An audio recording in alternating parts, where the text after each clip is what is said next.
See?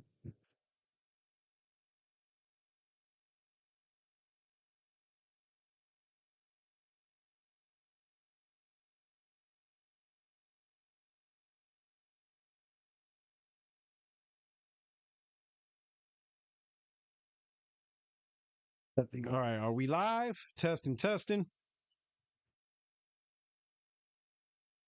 Let's see the reaction from the chat.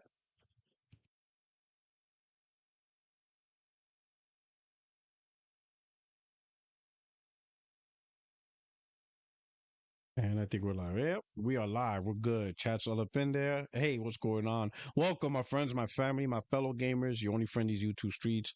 Puerto Rock 77. We're back with what is it, episode 324? I think it's 324 of 60 Frames, like podcast where we talk about gaming news, gaming topics, of course, PlayStation, Xbox, PC, Nintendo, Ouya, whatever is out there. You know what I'm saying? Luna, Amazon, from the past, the present, to the future. We are live. We'll talk about everything right now. Of course, we got Craig Harris who showed up, right? And of course, the rest of the crew should be showing up bit by bit. That's just how we roll. What's up, Craig? How you doing? Doing as your family. All right, doing good. Doing all right. Playing college football, some Stella Blade, and Oblivion. So yeah, just enjoying it. So you got into that remaster. How's the remaster compared to when you first originally played it? I mean, it looks better. It's more fluid. It's still a brilliant looking game, but it seems smaller now. but when it came out, it was brilliant. It's still fun to play, and I tell everybody the same thing that's playing it. Don't. That King's going to give you a letter to go to Wayne Pryor. Don't take the letter. You actually have to start. That's where your game starts. If you go to Wayne Priory, the Oblivion gates start popping open, and you're not going to be strong enough to ward them off, to defeat them. So you're just not for it. Go for it. Well, I mean, you can, but that activates the end of the game. That's what makes the game so brilliant. That's it. 5 minutes. That's all I need to save the world. YOLO. Yeah, no, it's a good game. They did a good job on it, and I'm glad I'm experiencing it. Hold on. We gotta figure this out. All right. How does it sound? Let me see. Testing. All right. His equipment's really bad.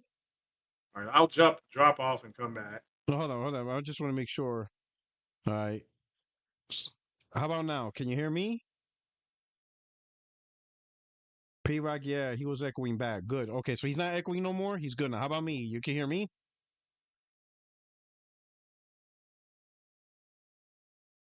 I'm low? All right, so he's not echoing. Talk, Craig. I'm low now. So let me adjust my thing here. Holy cow, this is where it gets weird. All right. It's weird. I sound quieter than Craig. All right, hold on. Let me fix that. See, this was what happened a lot to me. Apparently, I don't know what did it, but like, I'm saying that you're good. No, for me, okay. How about now, guys? How do I sound now? It sound better now? Did it improve? Or it's the same, or did nothing change? Craig is good. Craig is loud. I think I got the wrong mic actor. No, I got the. No, it's just the Yeti. I got that. People are saying that it's good, so I just think that. No, they're saying that you're good as me. They're talking about it's me, and I don't understand why that's happened. Other than just doing the raw, just a raw thing, right? But that's just weird. This is good. Streamlab, voice meter input is good. This is good. Discord's good. Whatever. Brave browser. All right. All of this checks out. Craig is good. P-Rock sounds low. That's what it is, which is absolutely asinine. Let me check my uh voice meter output. That's already at 100. Voice mixer, Streamlabs setup. All is this does? Okay. The only thing I could do is bump this up. All right, how'd that sound? You got louder in my headset. That's why I'm bringing it down. Yeah, does that sound good now? Better. Make sure you're not behind, guys. Perfect. Okay. All right. Man, so I don't know what's going on because what I did was I just raised the gain, but now it's in like, when you raise it too much, it's in the red. Now it's in the red. Mm-hmm. But I never used to have the gain inside that car. So I gotta check voice meter banana to see if something messed up. Yeah. I gotta check to see if the voice meter banana messed up or got a new configuration or something happened, right? Because right now I just pretty much did the microphone thing. Now it's in the red, like the fader to gain. I just moved it up to the red zone, and now everybody's saying it's good. But it shouldn't be that way. It shouldn't be that high. It's like at 2.2 dB now. But anyway, you're happy. I'm happy. I'll figure it out. That's a problem for another day. You know what I'm saying? That's a conversation for another day, right? But anyway, I'm glad you're here. Does the mic have a dial gain? It does, but I don't like to use it. I don't know what it is about the Blue Yeti dial gain. Like it does it a lot. So I keep it like low and I let voice meter banana control it. And it's been good like the last couple of podcasts. But now lately, ever since these updates, voice meter has been doing something different. So I just gotta check exactly what's going on. You said Craig is loud. All right, let me adjust his stuff right now. That's pretty easy. I could do that. I could work with that. I could work with Craig. I could work with the Popa PlayStation. All right, here we go. We'll do this. All right. So how's that? Craig, I could do right now. Yeah. I'm not saying anything. Right? I'm saying it's okay. loud. No. It's just me. Just me and output. You talk a little bit. All right. Yeah, I don't know how it's loud. I wasn't even saying anything. No. Yeah. Let's see. Okay. Now that should have been a little bit better. Everybody's like, get your shit together, P-Rock. Listen, man, I can't keep up with Windows, man. I wish I could podcast on my console. Everything would just work. Yeah, what happened with those days? I'm getting like 50 updates. There's like 50 million updates days all the goddamn time. Like, what are you updating every week? Yeah, remember that on PS4? We do those podcasts. You jump on with somebody. Yeah. All right, it's good now. So yeah, I got you now. All right. Oh man. No, man, this is just how it is. But let me check with the crew to see where the crew's at. Because if not, the show must go on. Podcast off the PS5 Pro. I wish it would just work. Yeah. This PS4 it worked fine. Yeah.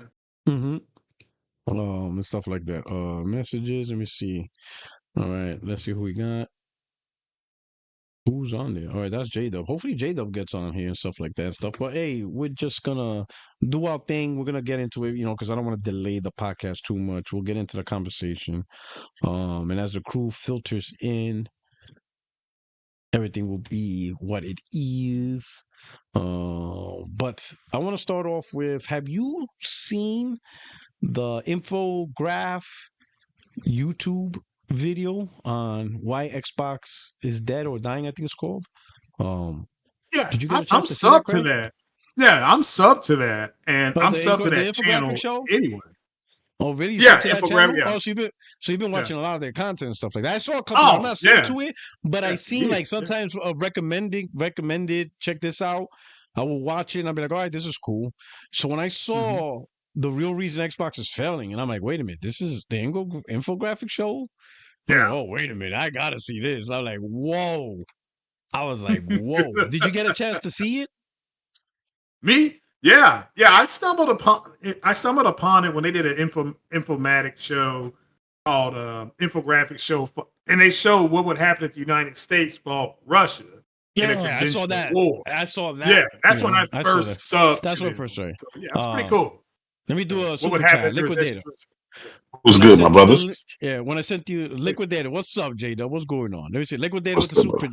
with the chat. He says when I sent you the link was it your first time. So when you sent it to me, I was like, wait a minute, Infographics did this because I seen Infographics. I saw like the war with US or whatever. Yeah. Yeah. So when I saw that, I was like, wait a minute, like this is wild and stuff.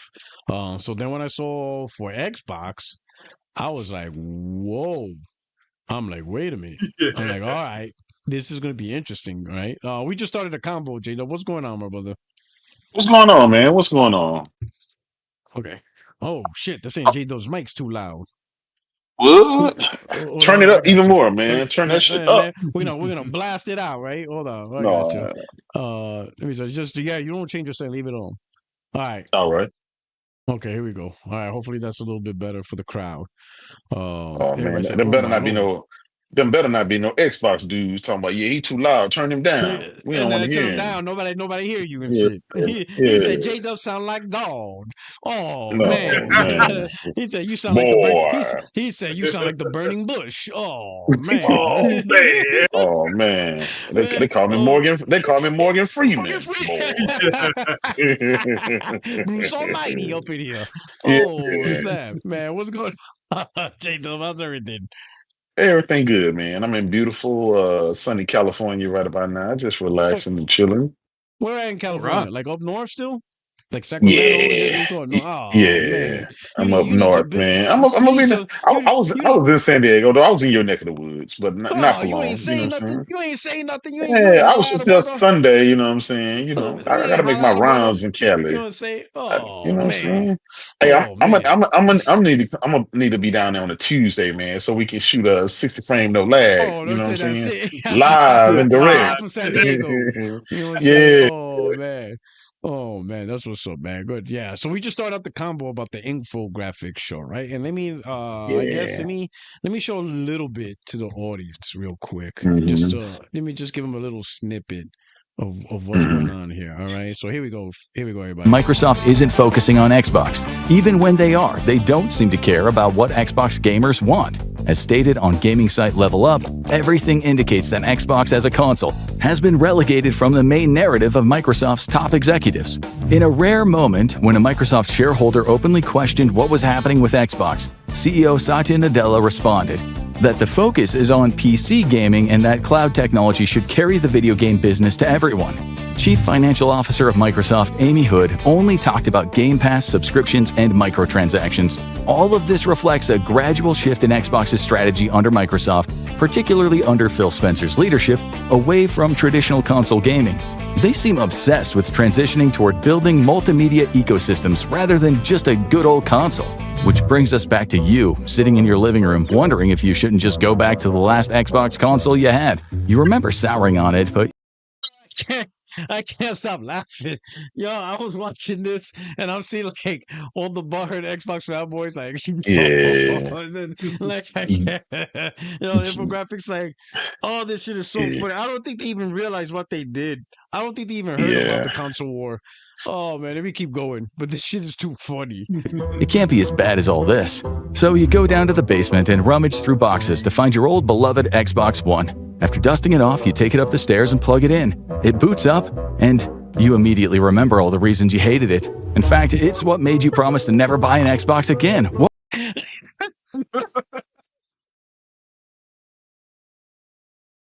Oh man. Mm. It says you took it out and it reminded you why you hated it in the first place. I can't. Mhm. Yo.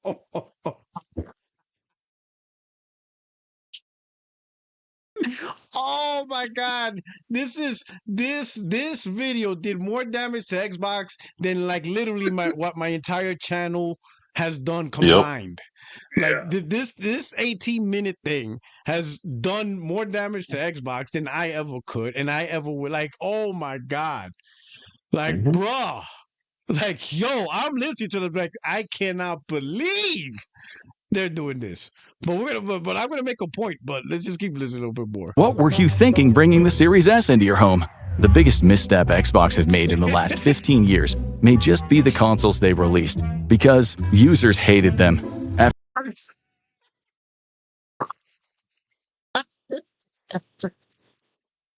Saying biggest mistake is making consoles because users hated them. Mhm. Yo, you would swear who did this was a pony, bro. Oh my Exactly. god, like this dude has to be the biggest PlayStation fanboy ever. Oh my god, because even I couldn't pull this off. This is something even beyond me, man. This is like ultra level. Like this is shit that oh my god. This is insane. After the massive success of the Xbox 360 in the late I said because of the animations, is what he's saying not true. Yo, but this shit is crazy, bro. This is shit that's like, yo, this is even beyond what I'm capable of. Yo, not even JTech TV can even say shit like this. Yo, this shit is wild. 2000s, Microsoft got much more involved. I will say something. And this is it's really sad, but the Xbox guys, remember, and just if you watch this whole thing and you see their responses to it, you got to remember they spent damn near a decade living a revisionist historical context of the console war. Because remember, the whole time they was listening to RDX and all these people, a lot of them about performance, a lot of them about games and how great Xbox is doing. They still think that. They weren't told anything other, right? And so they're saying this guy don't know what he's talking about, and these are all lies, and this is and everything. He's just stating the fact, right? But if all you listened to for the last 10 years was a bunch of Xbox fanboys saying how great Xbox was, then you would probably feel that same way. Oh, these people are crazy. What are they talking about? Xbox is great. They won the console war. What is this trash? Involved with the day-to-day running of the company. And as so often happens when to those guys, they're mad. Yeah, I mean they're real mad. They're mad. We're gonna deep dive on why they're mad on this one. Let me just do a little bit more. Business executives with no real connection to the product or its customers take over. The results turned out great. Just kidding, the results actually turned into the Kinect in the Xbox One. The Xbox Kinect came out in November 2010, and it erased some of the goodwill the company had built up with its customer base. The Kinect was meant to compete with the popular, at the time, Nintendo Wii. The problem is, the two companies had very different images and customer bases. Nintendo had already forged a path as a more family-friendly gaming console, appealing to an entirely different market. Meanwhile, Xbox was best known at the time for immersive, more grown-up franchises like Halo. Wading into the cutesy, family-friendly world of the Wii was perceived by some as a strange move, but the real blow to Xbox's reputation came with the Xbox One, which upon release took whatever goodwill the brand had remaining and just set it on fire. The Xbox One might be one of the most universally hated consoles released in the last 20 years. Not only did it require users to always be online, something that created a problem for people without super stable internet connections, but it didn't allow for sharing games or buying and selling used games. This really struck a nerve with gamers who had built up a whole market around used games. It also focused a lot on making the Xbox One a multimedia console, touting TV and other capabilities. Many Xbox customers got annoyed with all those extra features. It almost seemed like Microsoft was focusing more on the other media capabilities that no one asked for, rather than the games themselves. The companies also forced users to buy the Xbox One bundled with the Kinect sensor, adding $100 to the final price tag. Microsoft eventually phased out the Kinect due to a backlash from gamers and a lack of demand, discontinuing it in 2018. Unfortunately for Xbox, it released the Xbox One just 1 week after Sony released the PlayStation 4, and for $499, much higher than the $399. Why are they using the Xbox Series and the PS5 though, instead of the Xbox One and the PS4 imaging? I noticed that. I'm like, wait a minute, they got the consoles confused. But this is gonna go back to the point. There's a point I'm about to make later on. Price tag of the PlayStation 4, which was also considered to be a higher performing console. The PS4 had more exclusives and seemed geared toward gamers rather than trying to provide some kind of ecosystem like the One. As Tweaktown's Derek Strickland said, Microsoft Gaming is doing everything it can to position Xbox as an ecosystem, but the public still associates it with consoles. Sony capitalized on gamers' frustrations by taking a direct shot at the Xbox's complicated limited disc sharing system, a hilarious PS4 ad featuring one person handing a disc to another, mocking Xbox's overcomplicated approach. For most gamers, the choice was a no-brainer, and for Xbox, it was the beginning of the end. They lost a whole generation of gamers to Sony.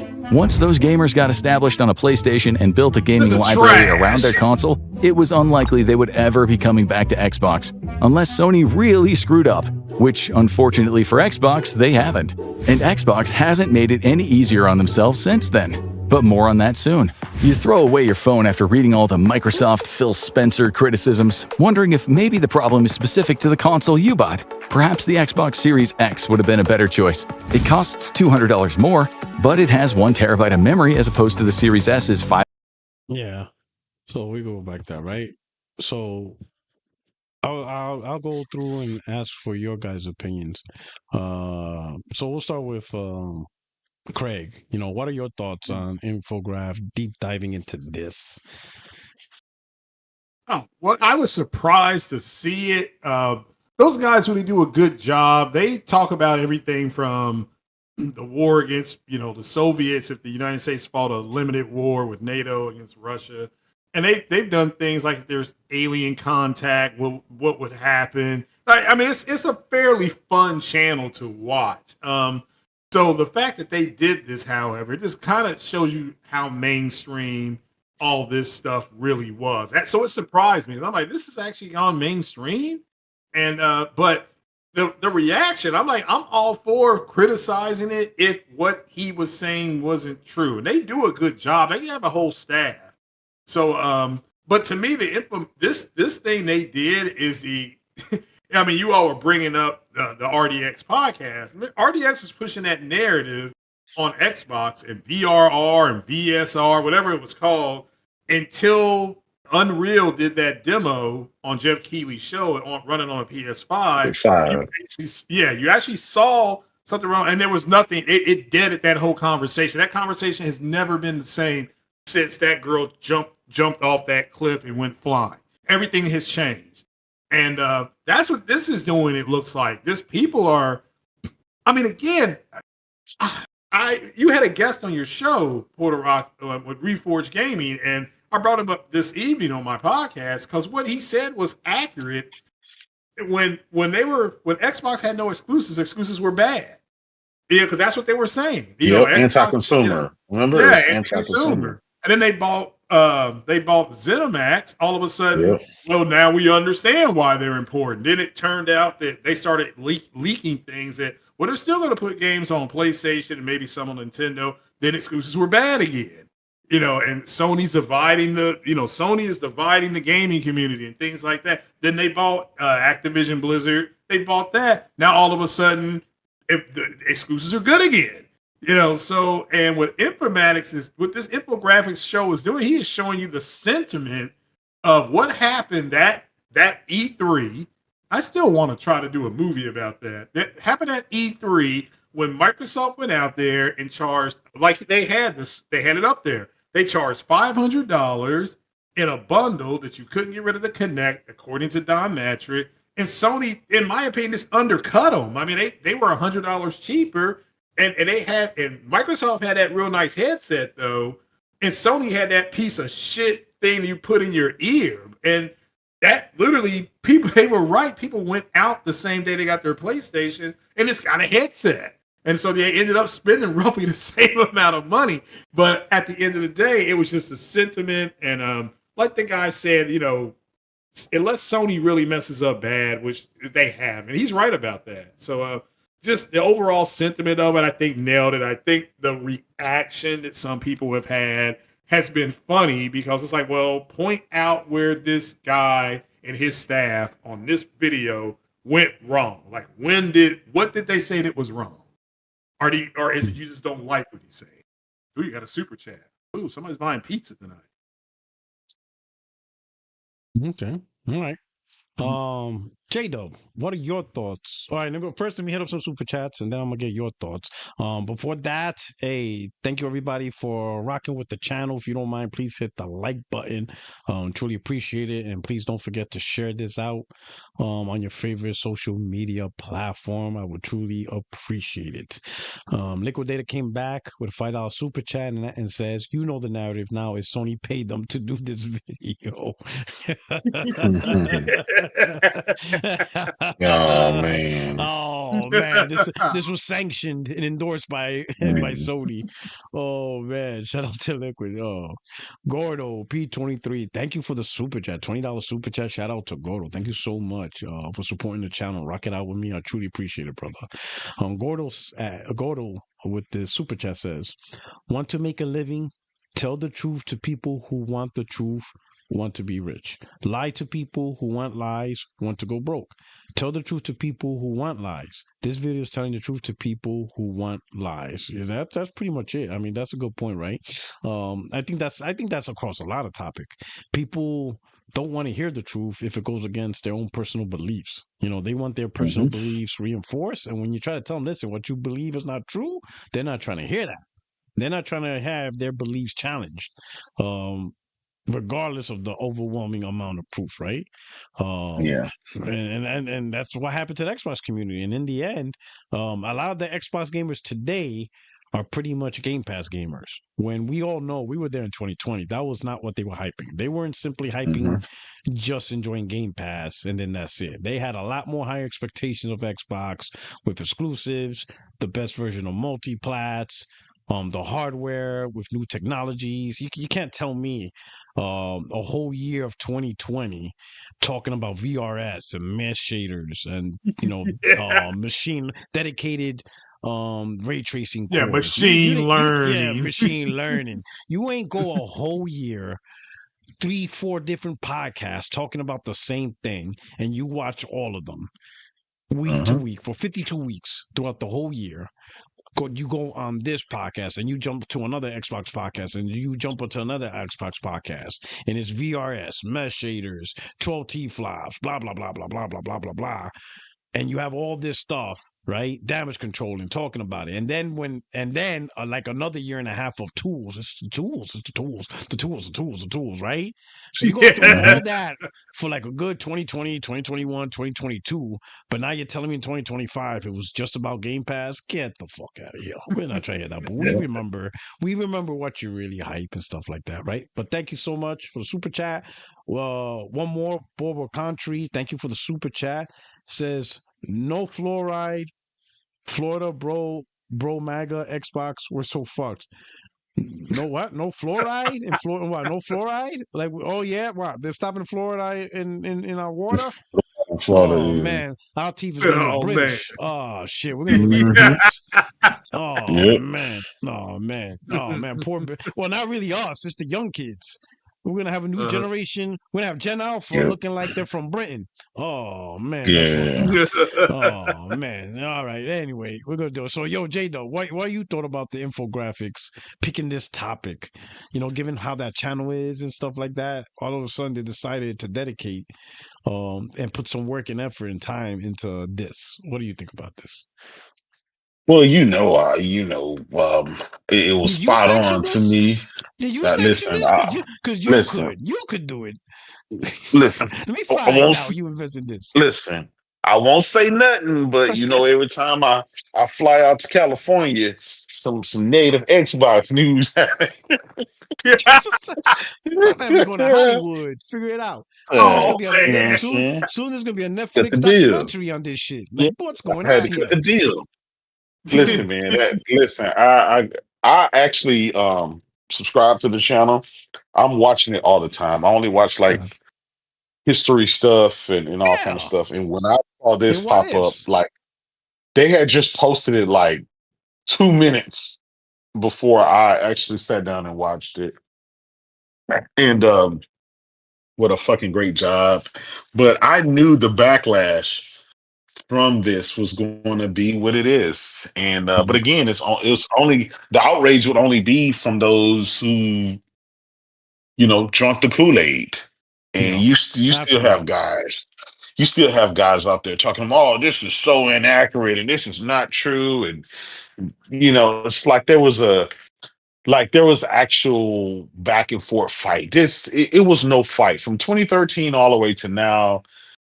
It was like, dude, it was like Mike Tyson beating up a little kid. There was no No. competition at all. And it's to the point right now, like you said, those guys touted the best exclusives, the best hardware, the power. They touted all of that stuff, all the way down to where now the only thing they have left is we get this game free in a rental service, right? That costs $280 a year. That's all they have left. Yeah. And they don't even have the better versions of their own games anymore. Right? It's to the point where Microsoft is doing exclusive PlayStation trailers, like they did with Doom.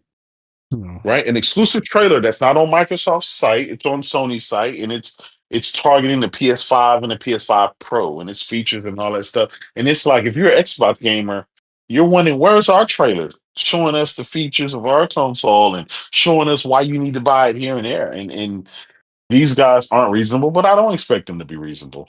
They've been beat up for the last 15 years, and everybody's left. Everybody went to PlayStation or PC or whatever, and these guys that are left, the last remnants, they're the new guys who are trying to get the last minute clout. And the last minute grifters, and it's too late for them. We want the PlayStation won the console war. Gamers have chosen. It is what it is. We get to reap the rewards. We get all of their games, more features, full content, and Microsoft turned to a third party publisher, which I think they're going to be one of the best third party publishers out there. They're now competing with Ubisoft and EA and and some of the other things. And I will say this: people haven't seen any anger and rage until they see GTA 6 being announced for the PlayStation and the Pro.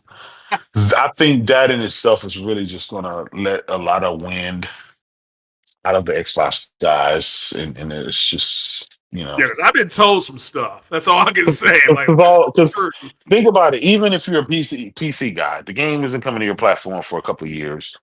yeah. So those guys are going to have to go out. They're not going to play it on the Slim. They're going to get a Pro. And Nintendo, they coming out with their console. Whether long term it does well or whether it's just short term, it's going to sell a lot. Still, people are talking about Nintendo. Nobody's talking about Xbox. Nobody has a reason to talk about Xbox. And this documentary has highlighted why people don't fucking talk about Xbox. Yeah, that's what's crazy is that to me, they hit it on the head. I mean, I thought some things is opinion when he says people hate the console. That's an opinion. Well, they do. No, that's not an opinion. We see the monthly sales numbers for the last 15 years. Yeah. People hate it. If you don't buy something, right? You can't say you love it. We just saw. Oh, hold on. We just saw one of these games. I forgot. Let me pull it up because I keep receipts. Oh yeah. We have Claire Obscure Expedition 33. 96% of the copies were sold on PS5. Well, let me ask: is the game called Expedition 33 or is it called Claire Obscure? It's called Claire Obscure. It's called Claire Obscure. Expedition 33. It's a long ass name. They just shortened it to Expedition 33. Yeah, and I'm pretty sure they're gonna have a sequel that's gonna call Claire Obscure Expedition. I haven't beat the game yet, so I don't want to. Yeah.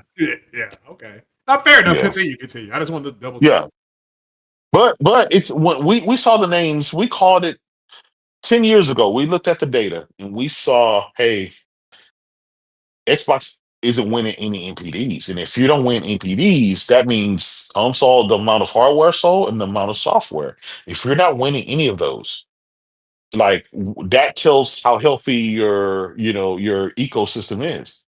And Microsoft hasn't really won any of that in like pretty much none this generation, but we got to go back to maybe 2017, 2016 before the last time they really won the hardware and the software or whatever.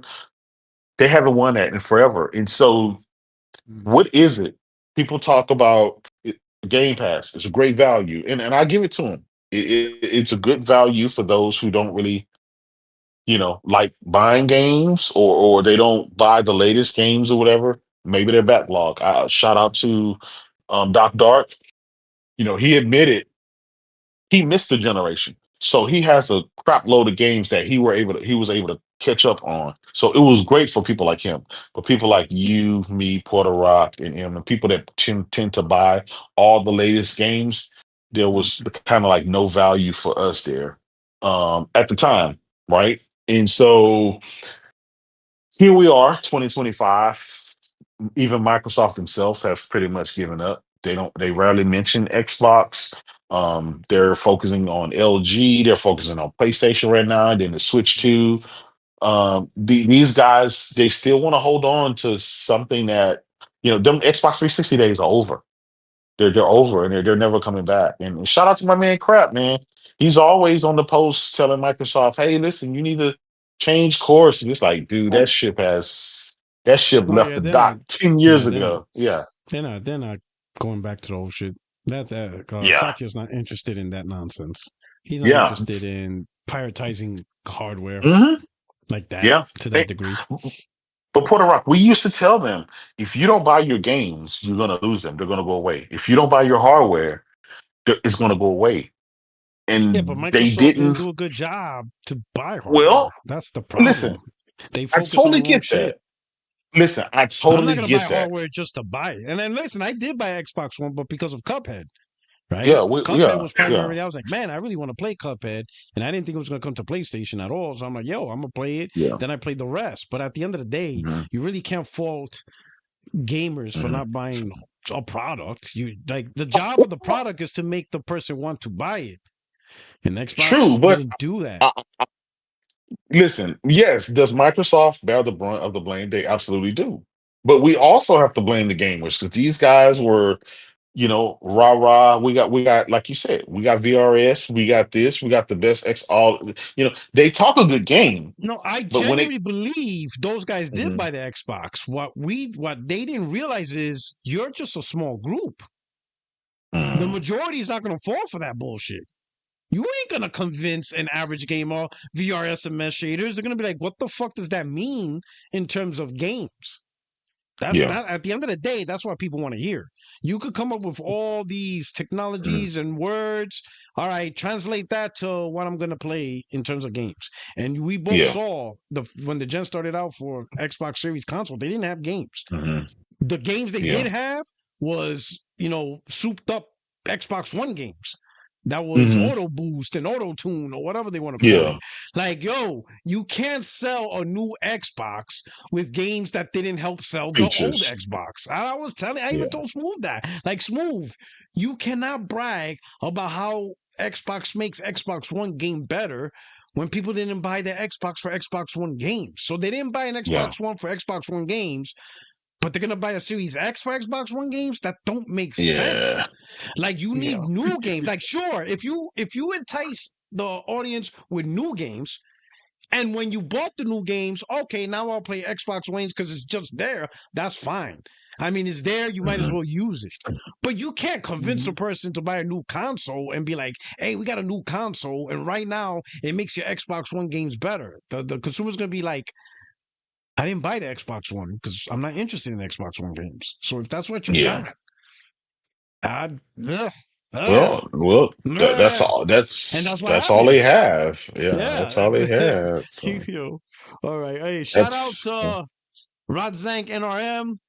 Thank you for the super chat. It says Xbox community is more bitchier than usual, especially the main trans boxers, PC refugees, people like Cold Oh Jazz, man. Alex, Biscuit, Gaz, and all those posters. Oh man, Rodzank is like, I had enough of this shit. Wow. And then we got SNK. It says, thank you for the super chat. Says, what up, P Rock and crew? What up with you, my brother, and everything. All right. yeah. Let me move this over to Extreme, right? Yo. Extreme. We're talking about Yo. Infographics show, and they I did saw a it. segment. All right. Now, are you familiar with Infographics? Have you ever seen their content previously? No, this is the Documentaries first and time. This is the first Okay. time. So I watched the content. They were the ones like mythical war between U.S. and Russia, a lot of history. So when they show this Xbox, to me, it's out of character, and I'm like, whoa! Like, where did this come from? Like, how did they get involved in this? Did you see the segment though? Were you able to watch it? Yeah, I watched the entire video. Yeah. Okay, how'd you think of it? Like, what were your thoughts? Listen, first of all, whoever created it is not a gamer because they didn't really understand the fundamental problems. But I feel like they got the overall statistics right.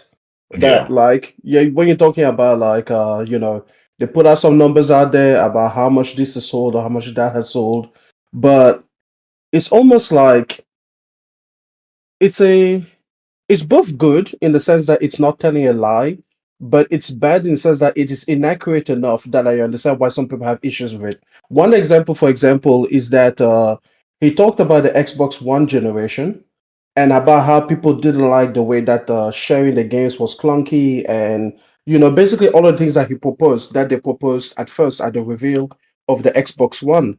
However, all of those policies were changed by the time that people got their hands on the product. But in the video, they made them seem like that was the actual reality that people had to go through. And while I can understand, again, people also make the point that by the time that they reverse course, it was too little too late. The truth is that he made it seem like that whole generation was a way that it wasn't.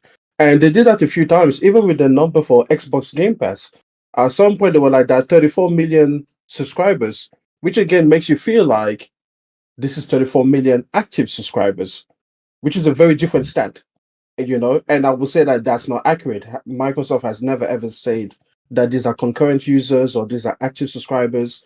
So no, I have a few issues with the video, but again, the overall, kind of I guess I have issues with the nuance and the details of it, but the overall picture is pretty accurate. And another one is that most of the numbers, of course, are just based on US and maybe UK populations because, like any American, I guess only the US and the UK exist, so it's great. But a lot of the reasons that when we change tariffs, the whole world is impacted. Okay, so let me put it this way: our president is your president. Yeah, clearly. At least when it comes to tariffs. Listen, we're all affected. We're all affected. Like, golly. All right. But you know what? I am glad you said what you said. Because some of the stuff was inaccurate, right? In terms of like the policies, like the whole you can't trade your games always online.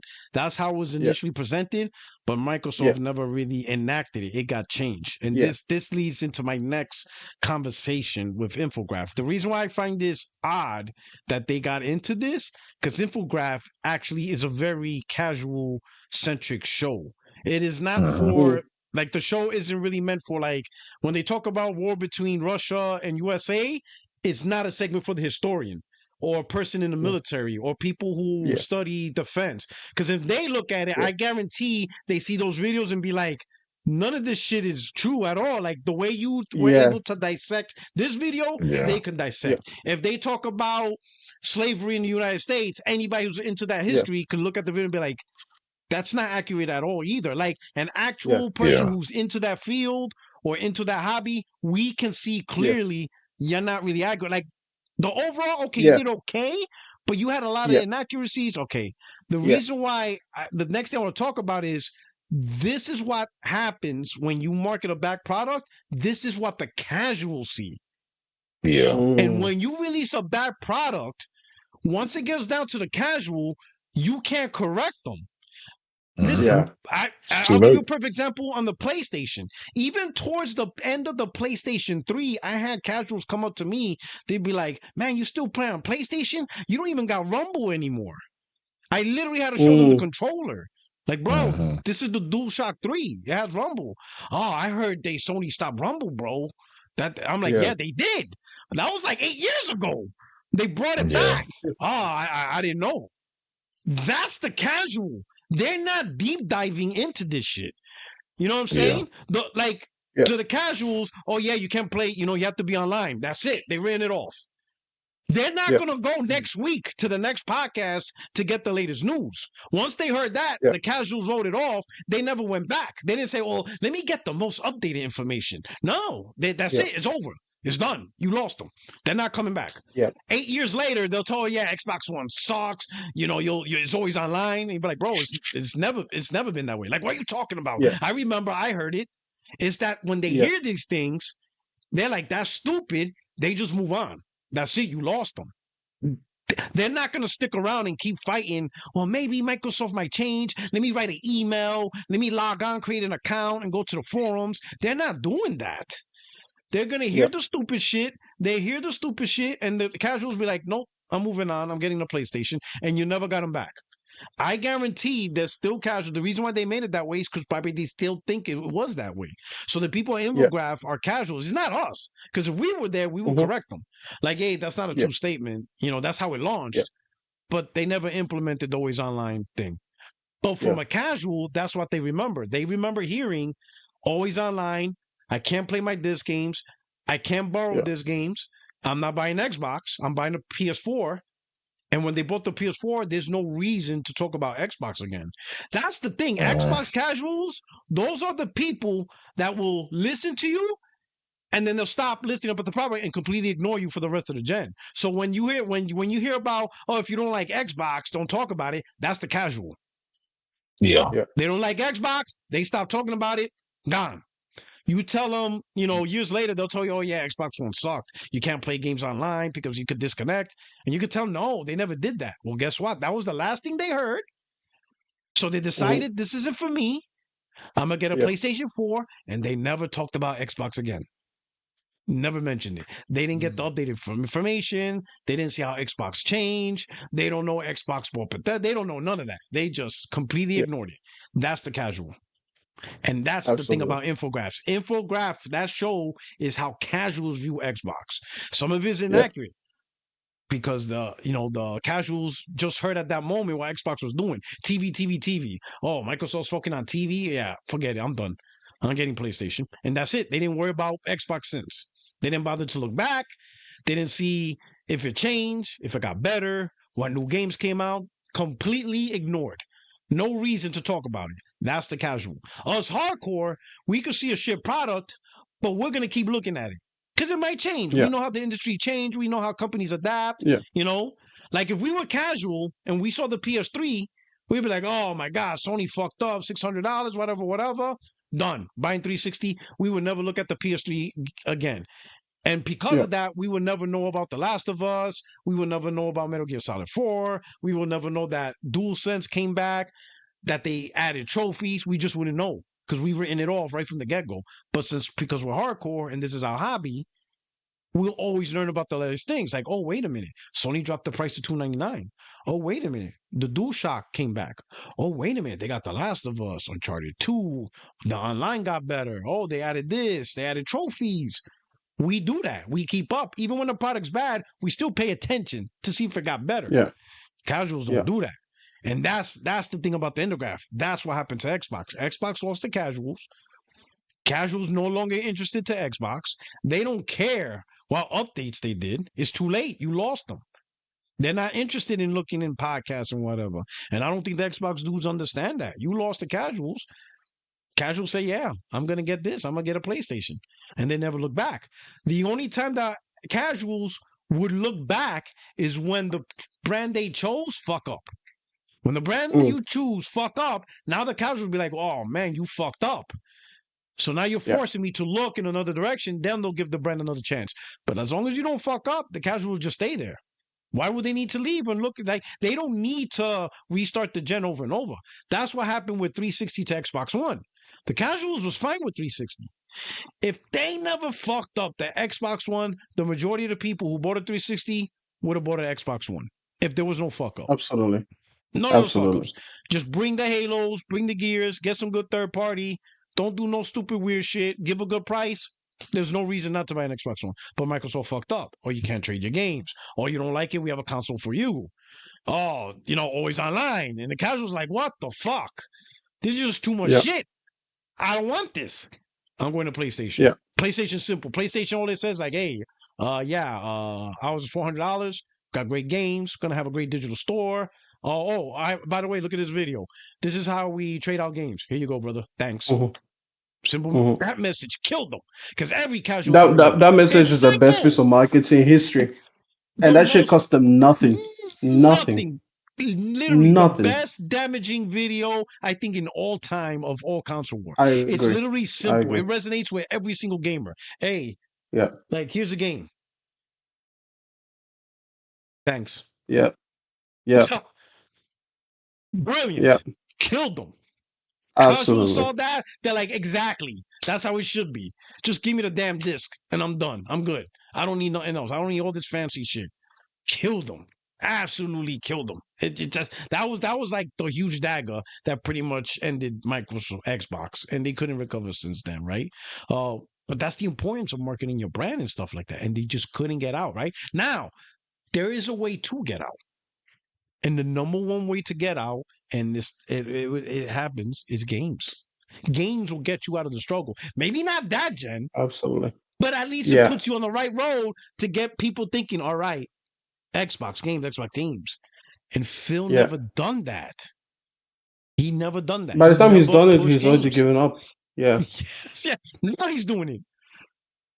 Can I just he's make giving 3 it up to points on PlayStation. what you said? I know. Yeah. He's doing it for us. We appreciate you. He's doing it for us. 3 points I want to make. First of all, supporting your thing. What you said there was very important. You said that by the time that this gets down to the casual, this is how they view the world. This is the perspective. It reminds me, you'll like this as an American, in the 1980s, A&W, your burger chain over there, created the third pounder, right? And the idea with the third pounder is that they were going to sell it for the same price as McDonald's quarter pounder, right? But it was going to be bigger because it's a third of a pound. Yeah. Except Americans did not believe that. They thought that a third pounder would be smaller than a quarter pounder because they didn't understand fractions. So then they released the burger, and everybody said, why the fuck would I pay the same price for a smaller burger, even though it was bigger? Yo, why you trying to take shots at our education? Hey, listen. You told me I couldn't take shots at the schools now. Okay? Good. Yeah. You found a there you good go. one. That's a good there one. You go. My I found another way. American store 1/3 is smaller than 1/4. They did, and the burger failed. It was a massive failure because the company, by the time it got down to the casual, the company could not control. The AW's like, yeah. it's a third. A third's bigger. Like, no. It's a quarter. That's a lot. Yeah, they thought 4 is bigger than 3. So, hey, you're not gonna lie to me. And by the way, this is from. Like, what were you doing when you researched that information? Listen, I am an educated, cultured man. How did I am a cultured man. I'm a man of culture. Okay. Like, yo, where did that come from? I didn't know that. Now I gotta look that up. So go ahead, look it up. The A&W third pounder. It's the root beer. Yeah.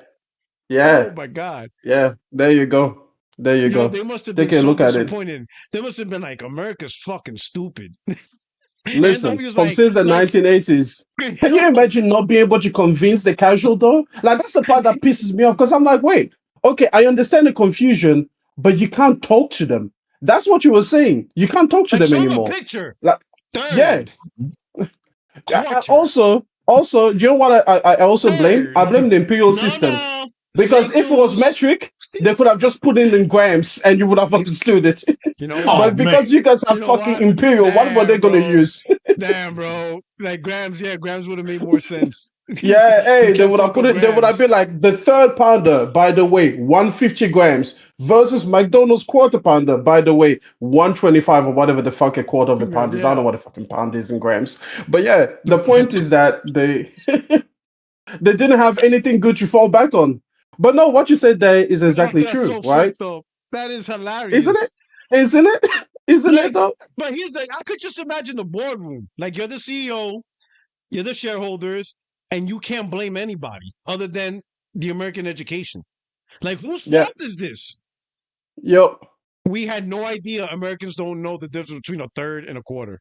That's like They don't how do you understand build fractions. That's how do bad you build fractions are. like how do you build houses if you don't understand fractions? Like I we have no answer for this. Americans are just dumb.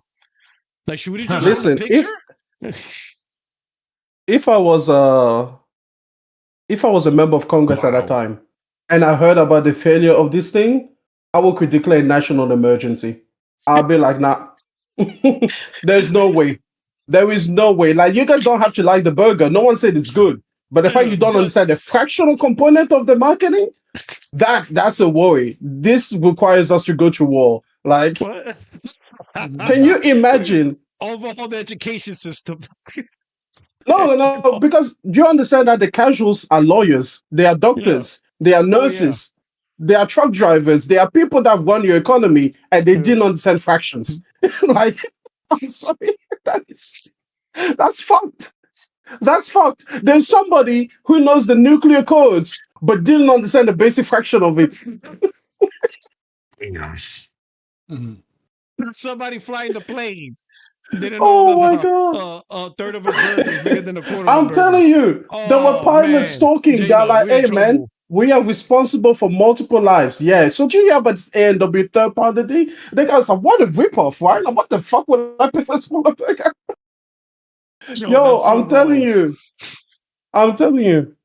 That's a good So point. All right, you know, because that's the point. thing. Every casual person is an expert in something, but most casuals were not expert. Were not even basic understanding fraction at like grade 5 level. This is like very early in maths. And then the worst part is you couldn't tell them because imagine the company tried. They were like, "Oh no, guys, this no. You don't understand." You know. And now you know what's funny? People Yeah. hate that from companies. Like, if the company tries to convince the consumer, no, you don't understand. Oh, who the fuck are you to tell me I don't understand? Yeah. You calling me dumb? You calling me dumb? And the company's like, what the fuck do we do? Like, scratch it. It's an L. It's a close down the whole restaurant chain. McDonald's is like, ooh, we attracted the best consumers. Could you imagine being McDonald's at that time?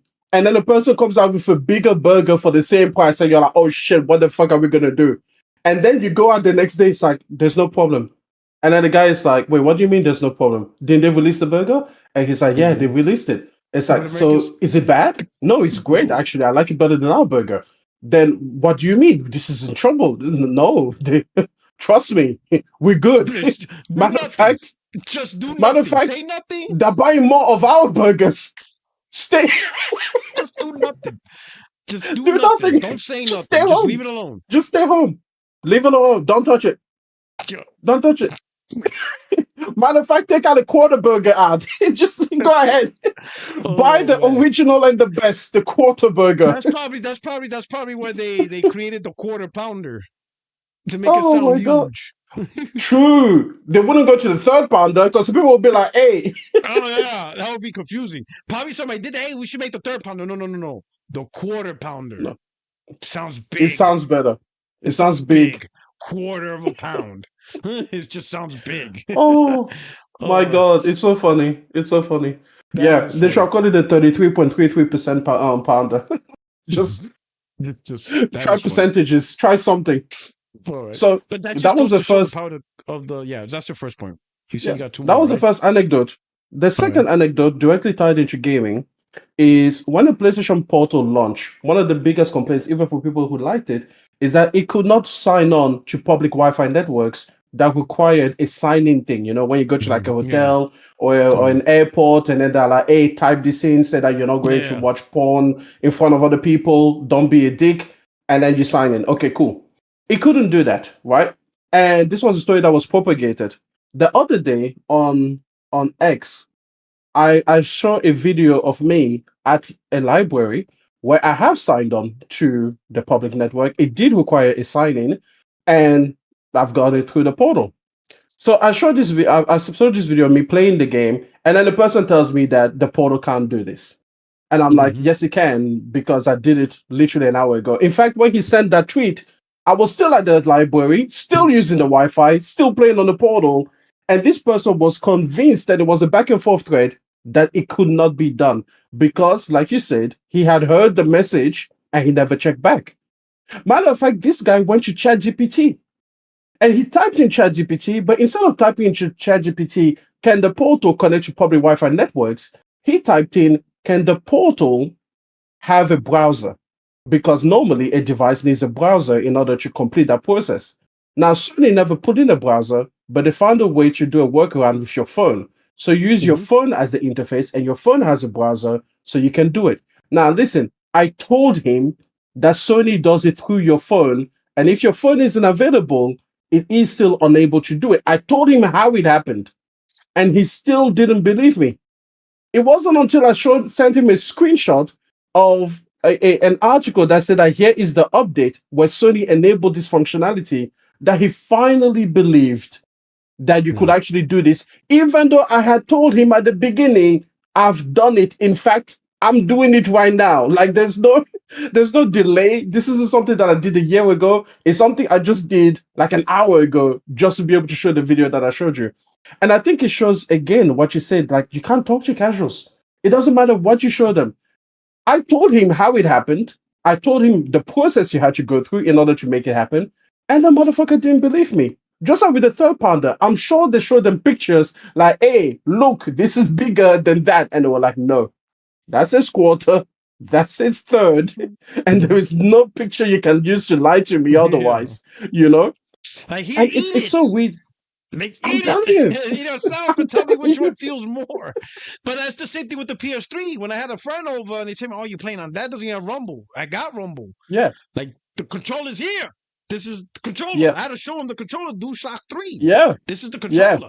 And like, oh, Yeah. man, when did that come out? Like, 6 years ago.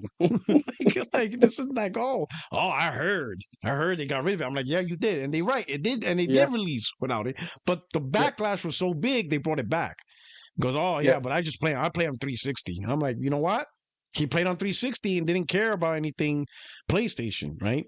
It was only until The Last of Us that he started hearing rumblings of PlayStation 3. And oddly enough, a game. And usually that's what happens. Games that is what happened. Yeah, games will get people to be like, wait a minute, what's that? I heard about this. But then you also see the to check out The Last of Us because he was here. Because The Last of Us was how big for a lot of people. Which year was it? 2013, wasn't it? 2013. Yeah, that's what that means that Sony lost him for 7 years. Yes. That's the damage. That's the damage. You spent 7, even though they fixed it like I think year 2 or year 3 or something like that. 5 extra years of a person just believing that your product, doesn't do something that it does. And that's something, and that brings me to the third point.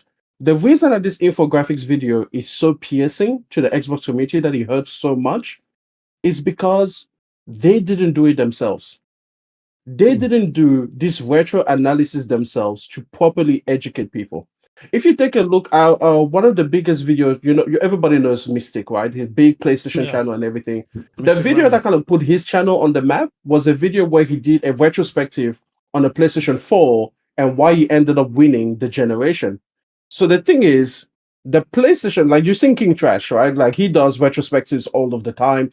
PlayStation, good or bad, and everything like that. We educate our side, to as much as possible, make that information available. Like if Infographics did a video on the PlayStation 4, there's nothing that they could possibly say that would be new, even to a casual person. Like they would just be like, yep, okay, cool. It is what it is, right?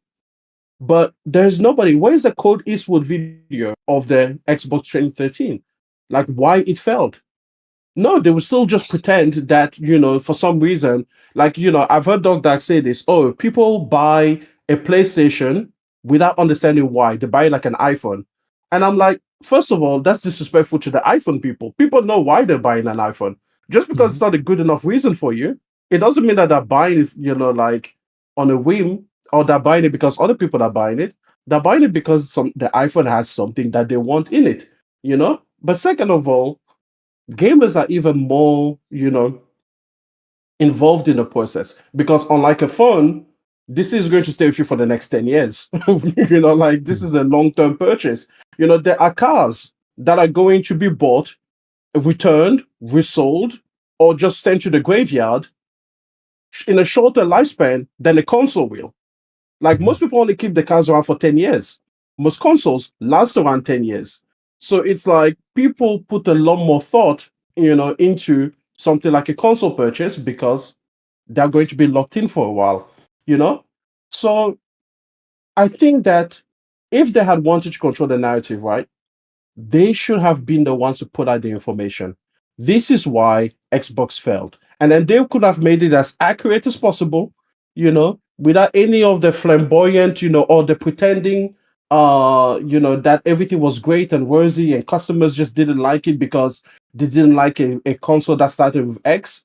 If they had been honest, if they had controlled the narrative, or even better, if Microsoft had done it, yeah, maybe this infographics video wouldn't be pissing you off so much. But we see here every week after week, we see Aaron in the chat, we see Trucknet in the chat, we see so many of the Xbox fanboys in the chat, and they are still pretending that the Xbox One was a great generation, that all of the games were amazing, that they were Game of the Year quality. Like South of Midnight just came out, right? A game I was super looking forward to. That thing left the room faster than a fart in the wind. Like, who's talking about it? No one. There is no one talking about South of Midnight. What was the game before that? Disavowed. Disavowed came out, and I think a breeze has had more impact on like anything. Like it just came and went like a ghost. Like an apparition in the night.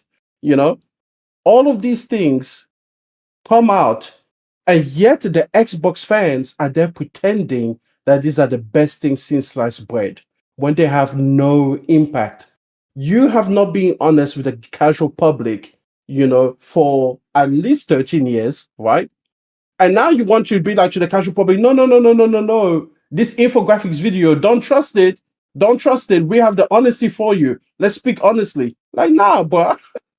No, at the end of the day, they don't owe you accuracy because you yourselves have been spreading lies and misinformation for over a decade. So you can't now call foul and be like, yeah, we want this to be changed for accuracy purposes. So that's what I think about it.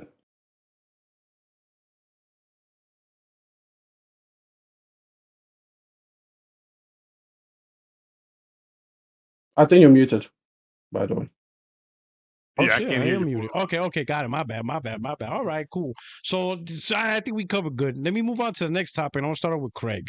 All right. So recently we have a trailer, an exclusive trailer of Doom Dark Ages, and it was specifically made for PlayStation 5. Right. They actually pointed out PlayStation, right? Granted, the game's on Xbox and other platforms, it's obviously, right? But they made this trailer for the PlayStation 5 gamers. And some Xbox guys and some other gamers are like, wait a minute, what the hell? Like, why does PlayStation get their own trailer made by Microsoft specifically for them? Like, what messaging is doing, right? So here's my question. Is Microsoft prioritizing PS5 over Xbox Series X because PlayStation 5 users are the purchase users, while the Series X and the Series S, they primarily play the games on Game Pass. So you don't need much advertising for that group. They're going to get the game. It's on Game Pass. What advertisement do you really need for an Xbox console gamer that plays on Game Pass? Like, you don't need much.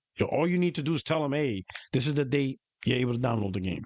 But for the PlayStation 5 gamers who are purchase users, and I think, Extreme touched on this, when you put in more money than one group, you start becoming the priority. Do you see Microsoft leading more into this? Like, hey, PlayStation, here's an exclusive trailer. Hey, PlayStation, we got some great information for you guys. Like, they start talking more to us than their own console fan base. Mm-hmm. Well, I mean, again, Sony is their client. They look at Sony as a client. And and if you were an athlete and you had an agent and you have the potential to be the number one client or his number one player, they're doing exactly what they need to do. So it's not a surprise to me. Now, as far as people being upset about it, that's not a surprise to me either. But everybody said once they went third party, people said this last year.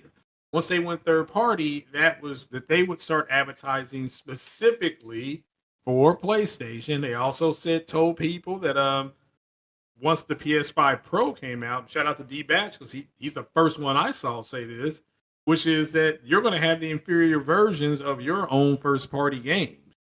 And so far, he's been right about that. So we just have to Microsoft sees Sony as a client, not as a competitor, and that's from Tim Stewart, and he's like the CFO. And so to me, once he spoke about it, and you did your video on it in 2023, so and you said the whole slate's coming, and that's exactly what's happened. So then it was 4 games, and it was 6 games, and it was now it's this game, and so it's their clients now. They are clients, so and they're treating them like, hey, you could be we have access to 100 million or whatever consoles Sony has. So we have to treat them, like gold because they have access to help us get more sales, and then our developers are happy and things like that. So as far as them bitching and moaning, nothing surprises me with that group. Like M said, they don't deserve the truth at this point. You want to believe a bunch of podcasters who don't know how to make anything except bullshit up. So they're I think, like you said, they're just getting what they deserve at this point. Is what it is. Okay, all right. I know, Extreme, you touched on this before. You said that Yeah. Xbox fanboys better prepare, because if one platform starts putting in significant revenue, they could be the focus, because they're the ones putting in the money. Listen, this was my counter to Dog Dark. I think he's in the chat. He always said, why do I care about sales? And I told him first at the time that, listen, you say that sales on Sony do not affect you.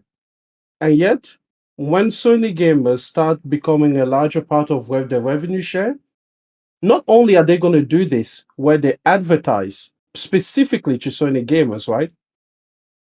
Then they are going to fundamentally change the game design to appeal to PlayStation gamers. Because guess what? When Microsoft is doing market research now on, what kind of project should we follow? Like, what things should we actually fund so that this idea versus that idea? They're not going to look at the tendencies of the Xbox gamer anymore. That's dead and over with. They're going to look at what appeals to PlayStation players. So in whatever sense of identity you thought that Xbox games had, besides just being generally shitty in quality, that might stay. But aside from that, narrative, adventure, third person, action adventure games, you're going to see more of them coming. You take a look at what is the latest success or whatever, the Indiana Jones, right? Indiana Jones is basically Diet Uncharted. That's what it is, And I bet you there were other ideas around Indiana Jones that could have been sponsored that may have been feeling more like a traditional Xbox game. Maybe it had more multiplayer. Maybe it had, maybe the first person camera never actually went out to third person view in order to give those PlayStation gamers something that they can hold on to. Whatever it was, they decided like, no, this game is going to be the one that we can sell to PlayStation gamers as well. Take a look at Forza Horizon 5, right? I'm going to make a statement here. In the first year of Forza Horizon 5 selling on PlayStation, it is going to make more money for Microsoft than the last 4 years of it selling on Xbox and PC combined. That is a guaranteed fact. That's guaranteed.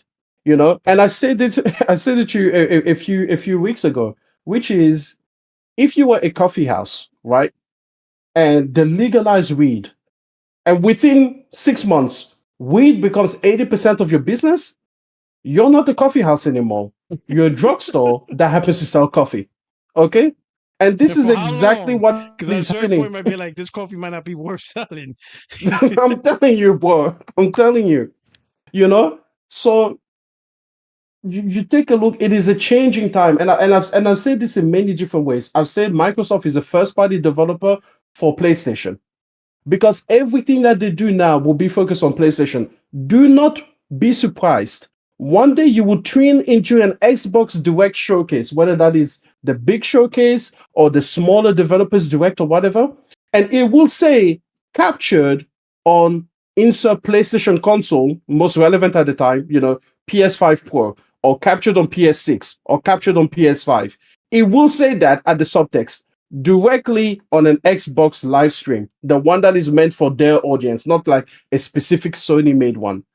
Do not be surprised because, again, money talks, bullshit walks, man. When somebody comes in and he's going to give you 80% of your revenue and you're talking billions of dollars, yeah, that's your main customer. Everybody else, that's old news, okay?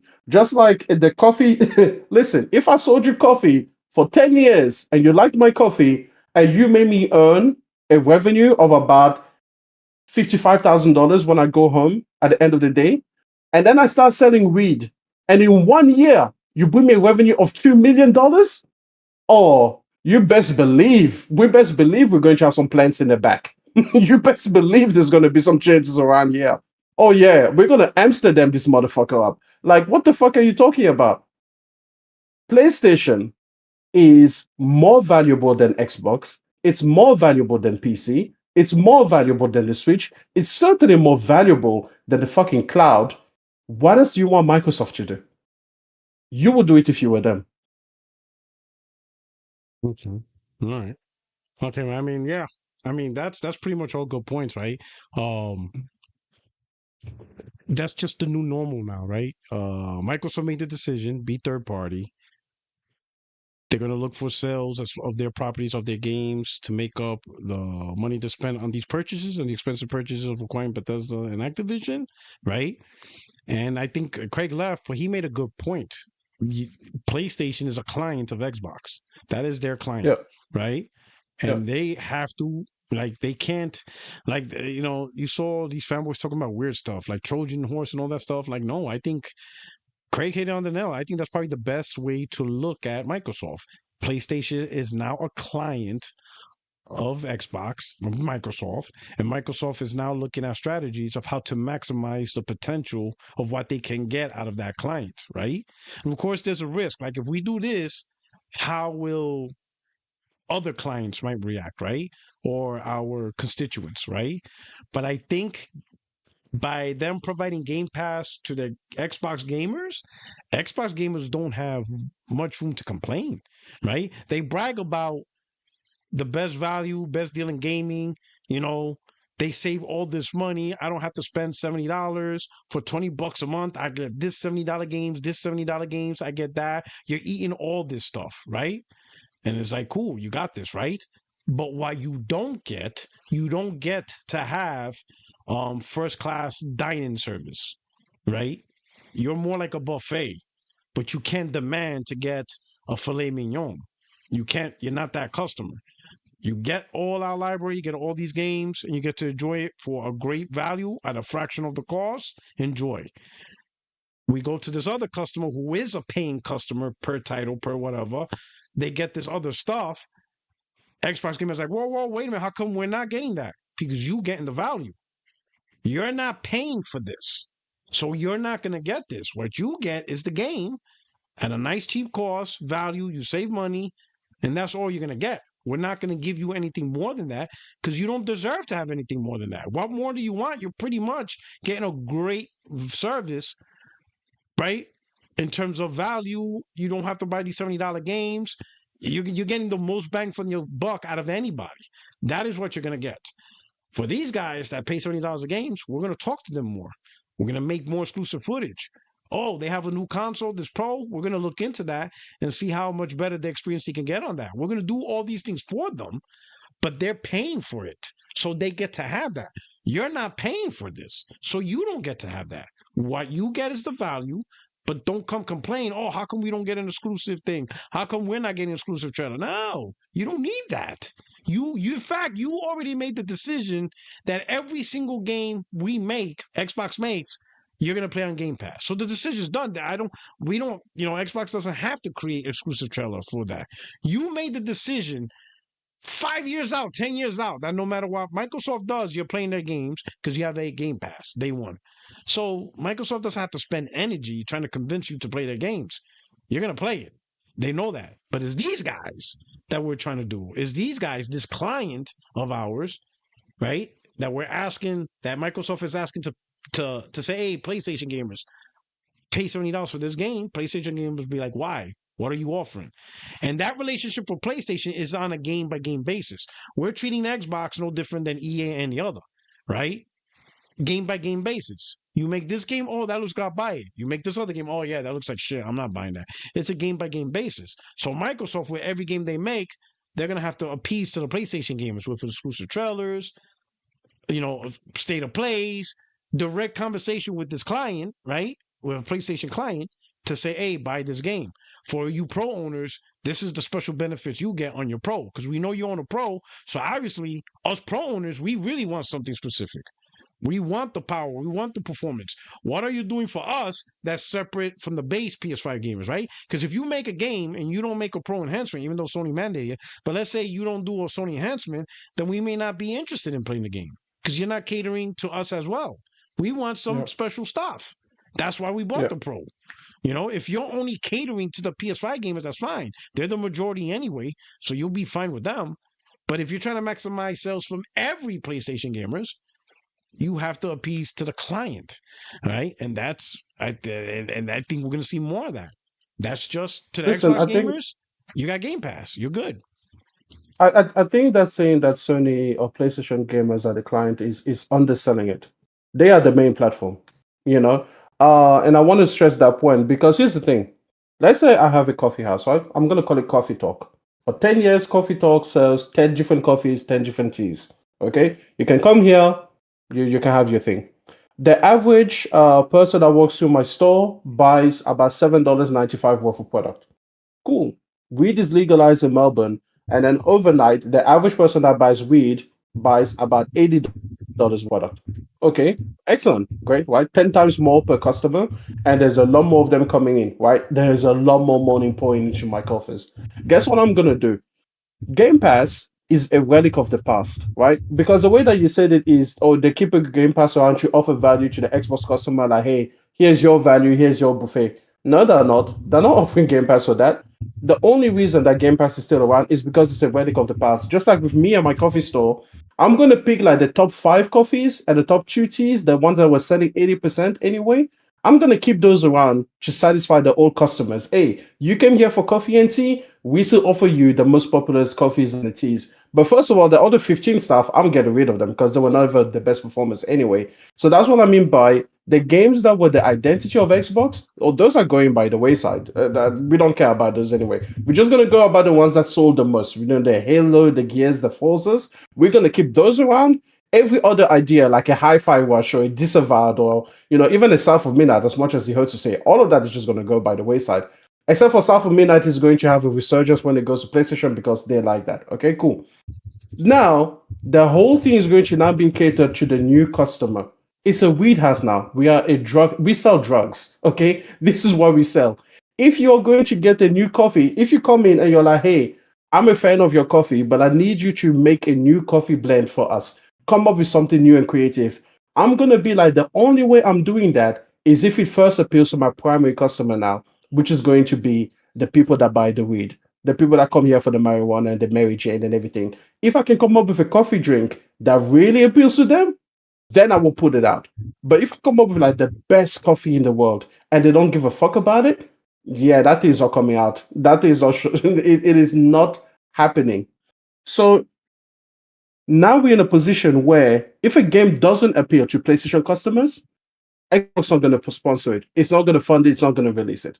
It's just not going to happen. Just like what happened with Hi-Fi Rush. I kept telling people, like, stop pretending that Hi-Fi Rush is this amazing Game of the Year game. Stop lying about that because it is a niche game. It's a rhythm-based game. And these things only ever see a little bit of success. Okay? It can be a hit title for its particular niche. It can surprise you. It can delight you. But do not pretend that it is anything more than what it is. I said the same thing about Astrobot. Astrobot is one of the greatest games I've ever played. I absolutely love it. But it was never going to sell gangbusters. Okay? It was never going to happen. Right? Because the PlayStation gamer does not care about platformers that way. Right? So we can talk about games and we can be honest about them. Right? You take a look at Clear Obscure. Right?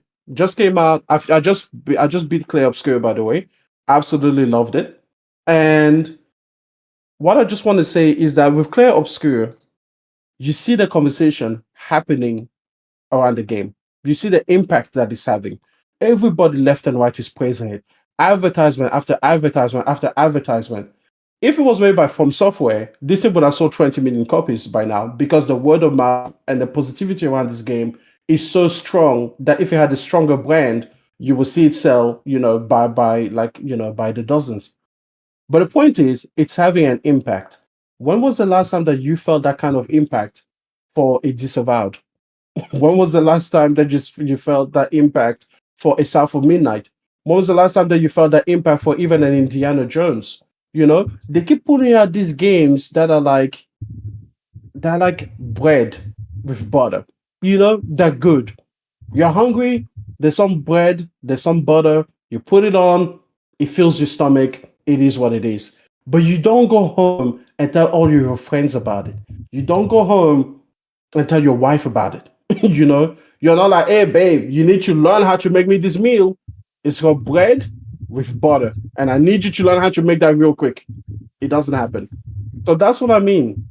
Xbox games have not had an impact, and now that they're selling to PlayStation gamers are now going to be like, hey, this is how we like our games. This is what you're going to cook now.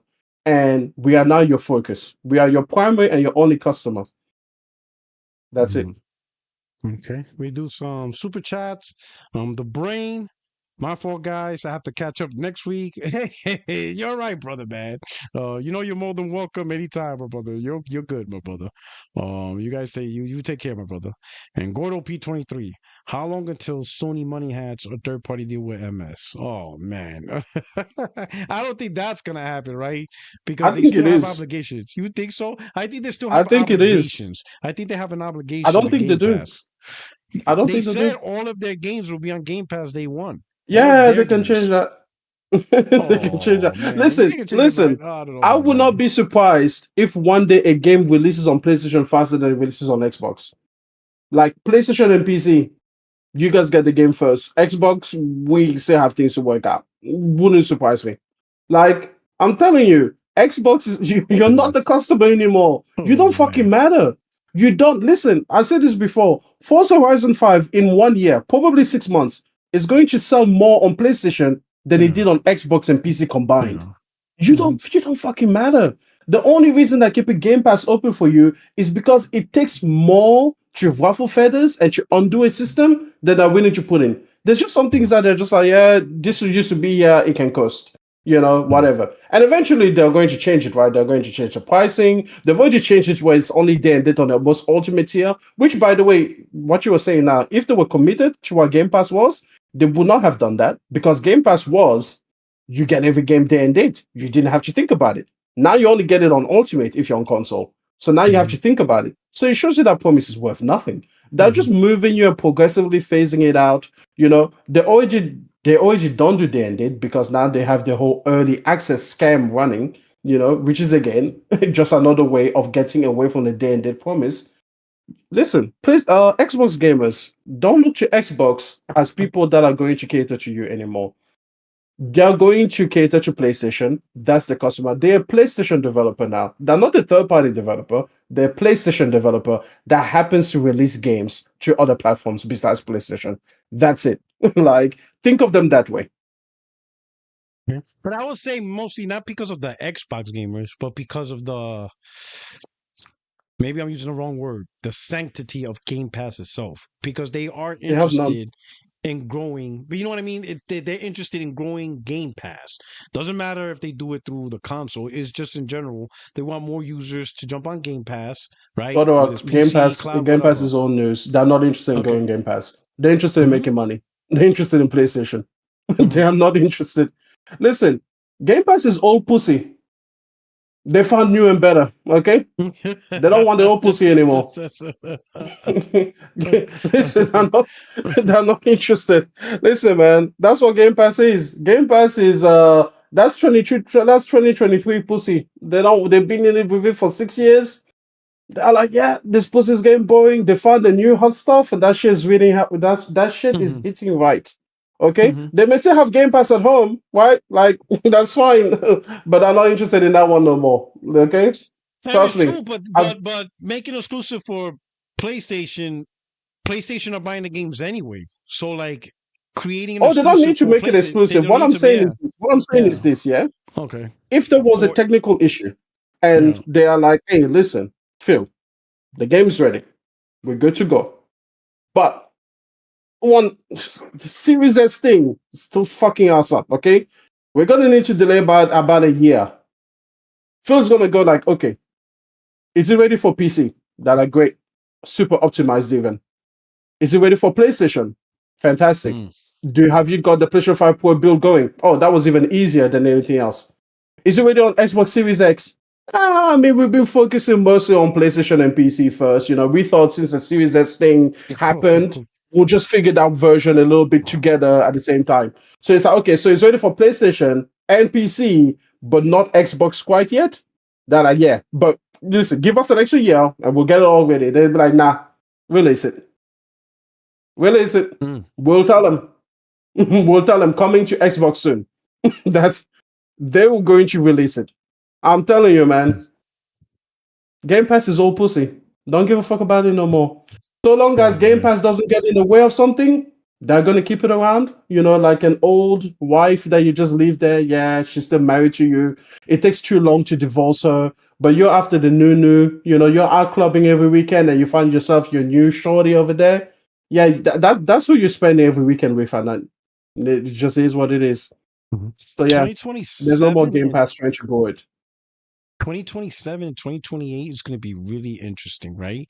Because that's really going to, because we all have assumptions of the future of Xbox and their hardware strategy, and how they're going to do things. But what they actually release and what they actually present to the public, saying, "Hey, if they even decide to release hardware, right? Because that could be a thing.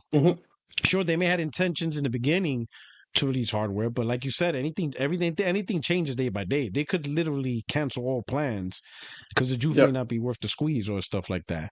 But 2027, 2028, for Microsoft and Xbox hardware or hardware decision making within Microsoft, it's going to be really interesting what they actually do and how they actually present it.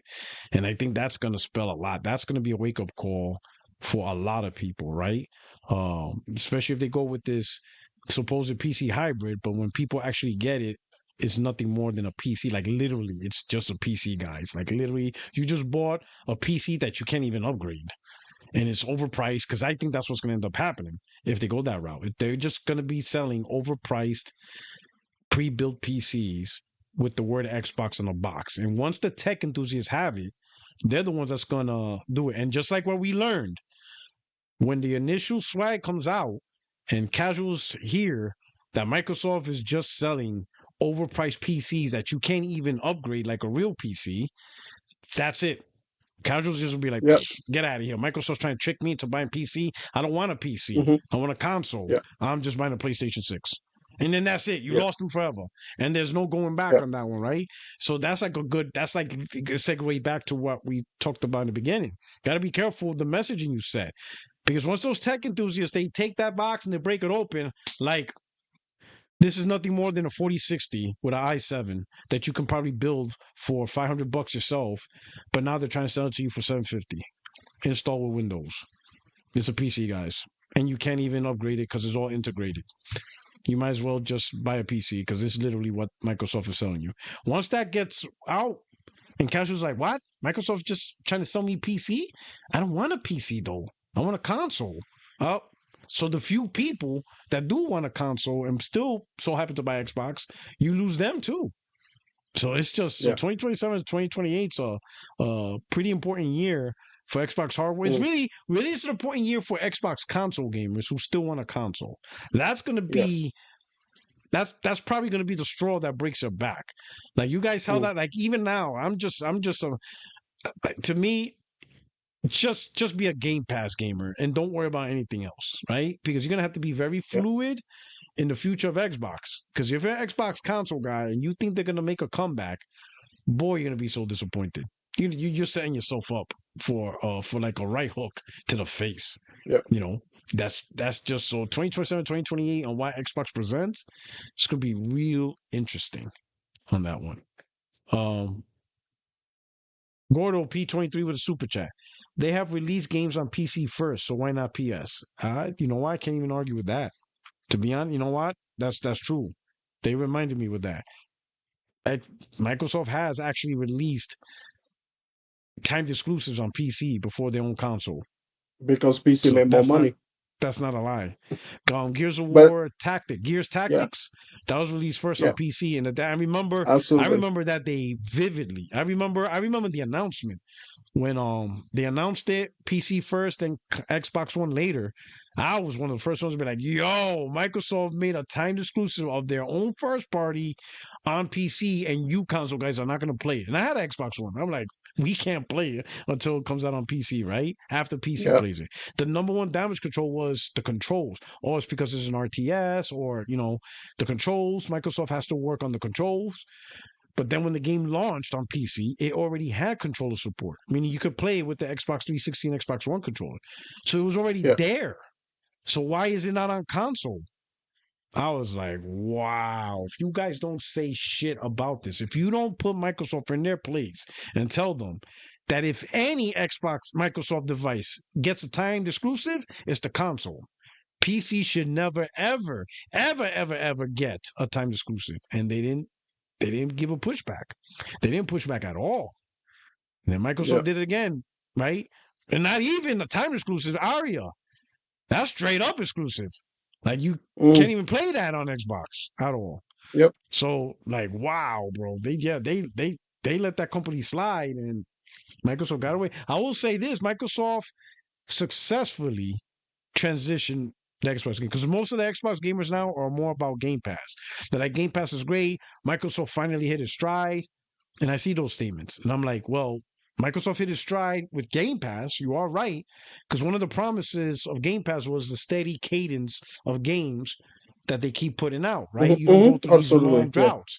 So yes, when it comes to that, Microsoft finally corrected that, but they didn't correct the console at all. In fact, it got worse. They don't even talk about it. So Xbox holistically hasn't been fixed, just the Game Pass part. But if that's all you're embracing, and that's all you really care about now, that you just care about playing on Game Pass and get this nice steady cadence of games, you have a nice good outlook of games. Doom is next, Ninja Gaiden 4, Call of Duty, again, the new one, right? Then Microsoft actually succeeded in what they said. They wanted to change what Xbox means to gamers. They said we got to redefine what Xbox is, and Microsoft did it. Xbox is now redefined as Game Pass. So Microsoft succeeded. They got Can we be honest, to just think Xbox. Can we be honest? Of course, we can always be honest on this show. Because I want to be honest.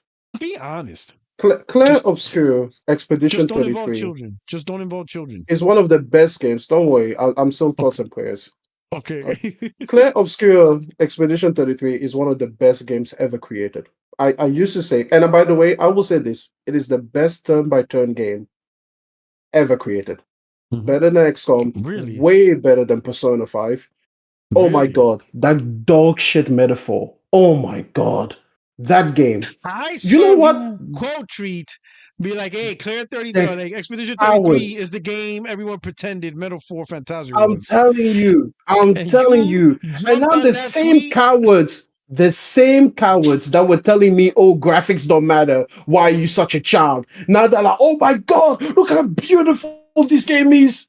Wow, I've never seen a game like this. Oh, so graphics matter now? Now you like a good presentation? Shut the fuck up, okay? Metaphor was a dog shit game, okay? In and out, by the way. You know what? Their combat had an auto skip. Do you know what Claire Obscure doesn't have? It doesn't have auto skip combat. Because the combat is actually good and you want to play it. Fucking idiots. Anyways, Claire Obscure is legitimately a game that will change the industry for the next 25 years. It is that boundary setting. If you're playing a game right now and you are loving it, stop doing that, buy Claire Obscure and play it now. Because you will tell your grandchildren about this game and you want to say, I was there when it launched. Trust me. And that shit is on Game Pass. It is the best game from a third party perspective that Game Pass has ever gotten. And no disrespect to Game Pass, they've had really great, amazing third party games in there, right? Wonderful. But what I want to say is, when was the last time that you saw this impact felt by the culture, right? From a Game Pass game. I want to say it was when it was like, was it the Outriders or something? That was the last time that I saw like this big, massive thing like happening through Game Pass. Every other game in between that was a wash. People say that Game Pass is hitting right now because they're putting all of these titles in there. But which ones of them are having an impact? Podrock, if I create poetry and this shit I say to 6 people in a crowded room at the back of a factory somewhere, it doesn't matter how many of these I release. But the moment I release something where like 7 million people around the world are listening to it or reading it or are loving it, that's the only thing that matters, mate. The thing about Game Pass is that, well, people are saying Power World. Listen, Power World was much more of a PC thing, whatever. But I will give you Power World. Power World was a great impact as well, right? Mm-hmm. I remember, what is it? Was it Outriders or something? I remember Power World. I remember Now Clear Obscure, right? You take a look at those dates, you take a look at the gap between them, you take a look at the fact that in 7 or 8 years, these are some of like the most standout themes. It doesn't matter if you release a for Midnight Boy. Nobody cared.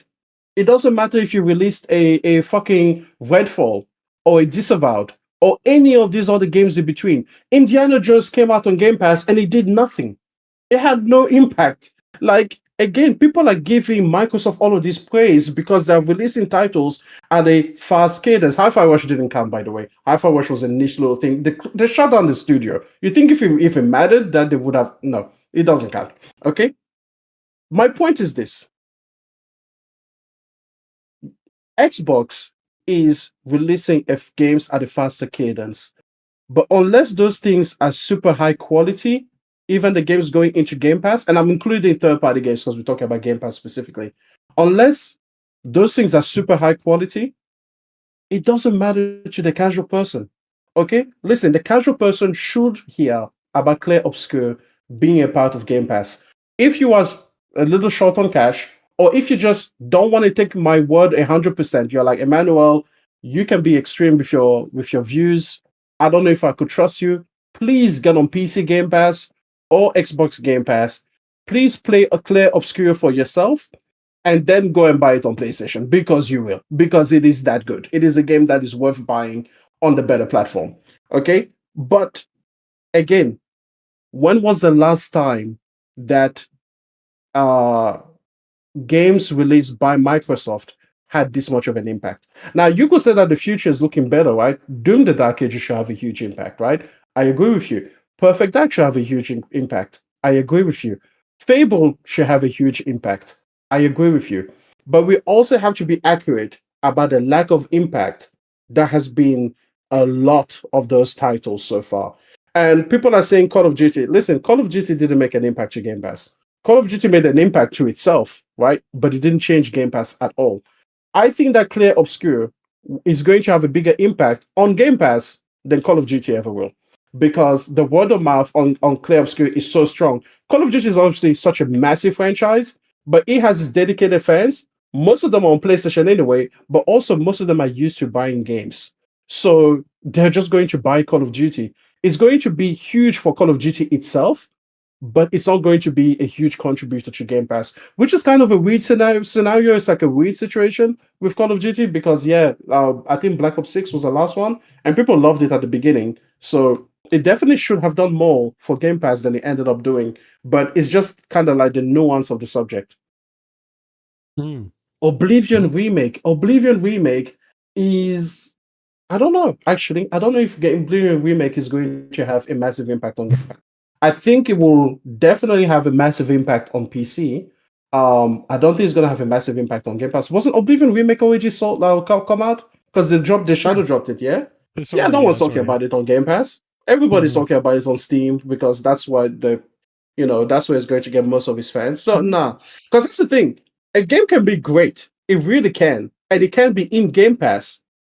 And it can be great for the game, but it might not be great for Game Pass itself. Because Game Pass, for you to have a massive impact on Game Pass, it requires like a weird set of things. You have to be a great game that people were not really going to take a chance on. That's the thing. You have to be both of these things at the same time, right? Because otherwise, people are just going to go and buy it. If you already have like Call of Duty is not going to have much impact on Game Pass whatsoever, right?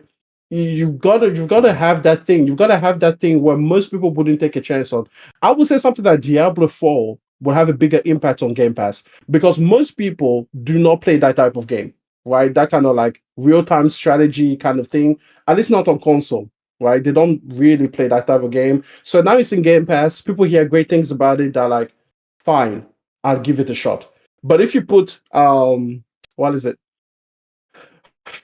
If you put Call of Duty on Game Pass, that doesn't do much. The other way that it has is if it is one of the greatest multiplayer games. Like if you put FIFA on Game Pass, that's going to have a huge impact because people just have that, it just has so many people that even if you only take 15% off the top, you have millions of people, So it's one of those weird things that Game Pass is like.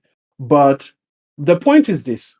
Notice with all of these titles, we're not really talking about Microsoft first-party games, right? Besides Call of Duty, we're not talking about Hi-Fi Rush, right? We're not talking about, we're not talking about Disavowed.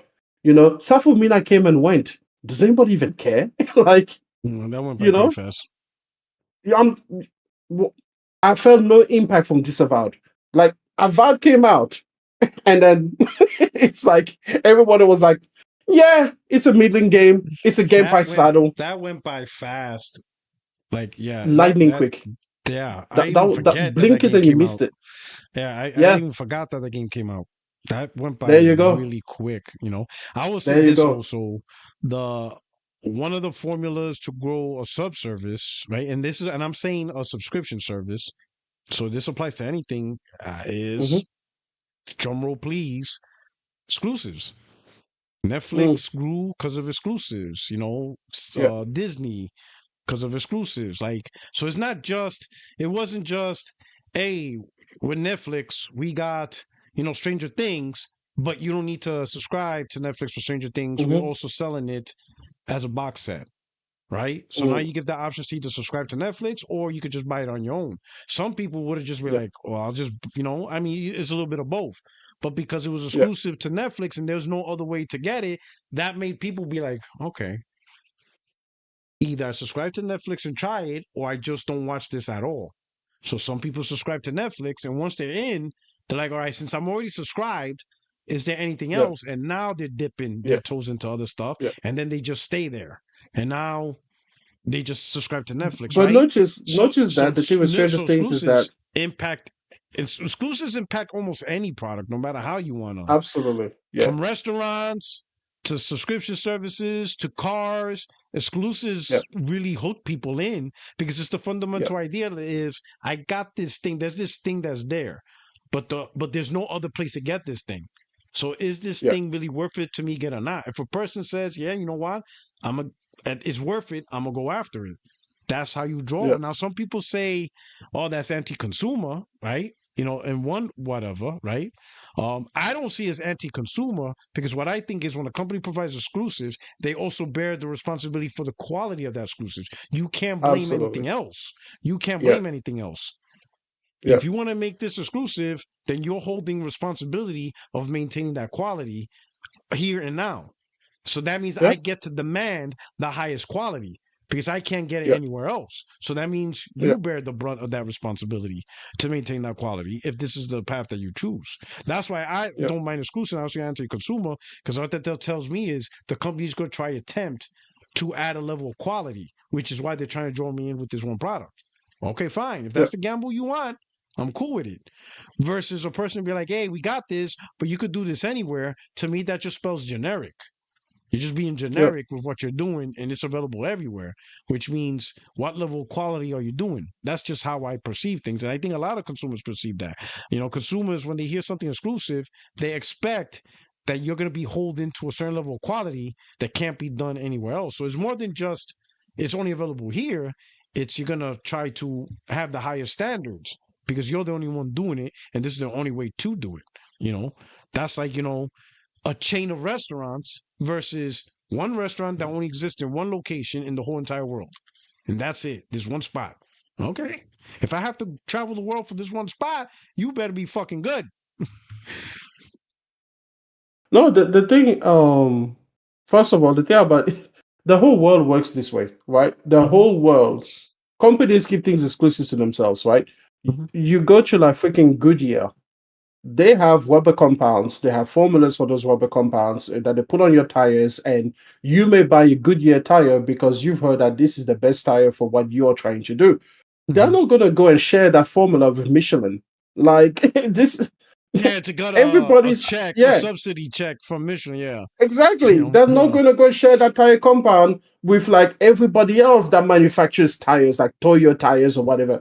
No, it's like everybody keeps exclusives because what you say there is it's not just about the fact that they're the only ones doing it, it's the fact that they control every bit of it, right? Like when Sony releases Intergalactic, Sony, this project was birthed under you, it was conceptualized under you, it was made under you. Every part of this, you had 100% control over.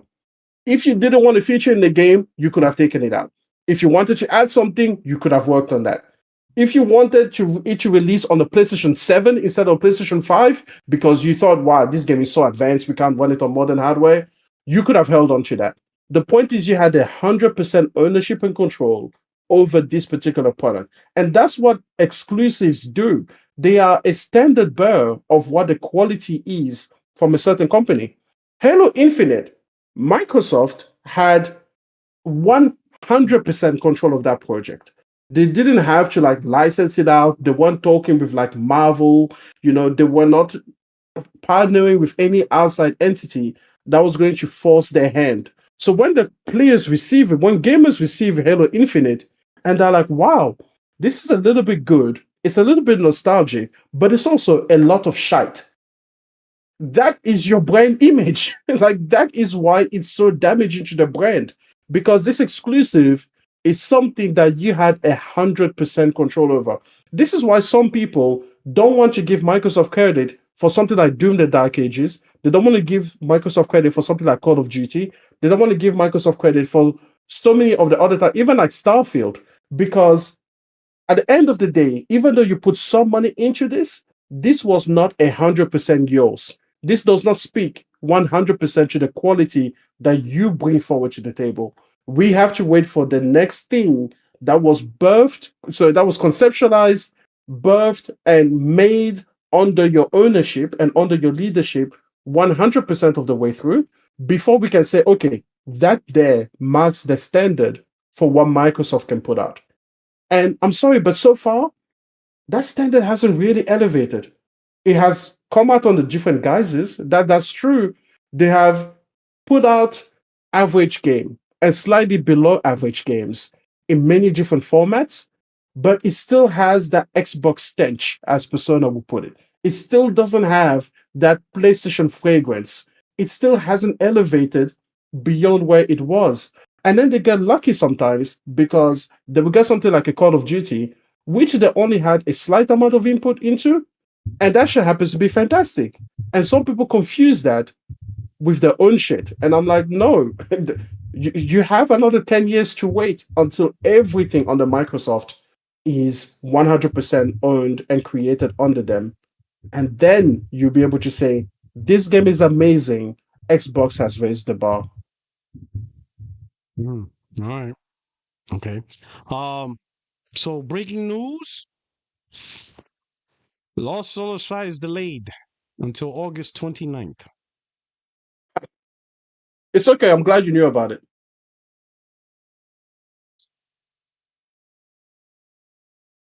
Also, Chad, we're just going to give Porto a few moments to, accept this wonderful news. I love it. I love it here. I need to process. Give me a second. I love it here. While you do that, I'm going to talk about Clear Obscure. Okay? Listen, people. If you've ever thought that the single thing I said was true, right? Go and buy Clear Obscure. it is that great a game. It is one of the greatest games ever created. It's one of the greatest experiences.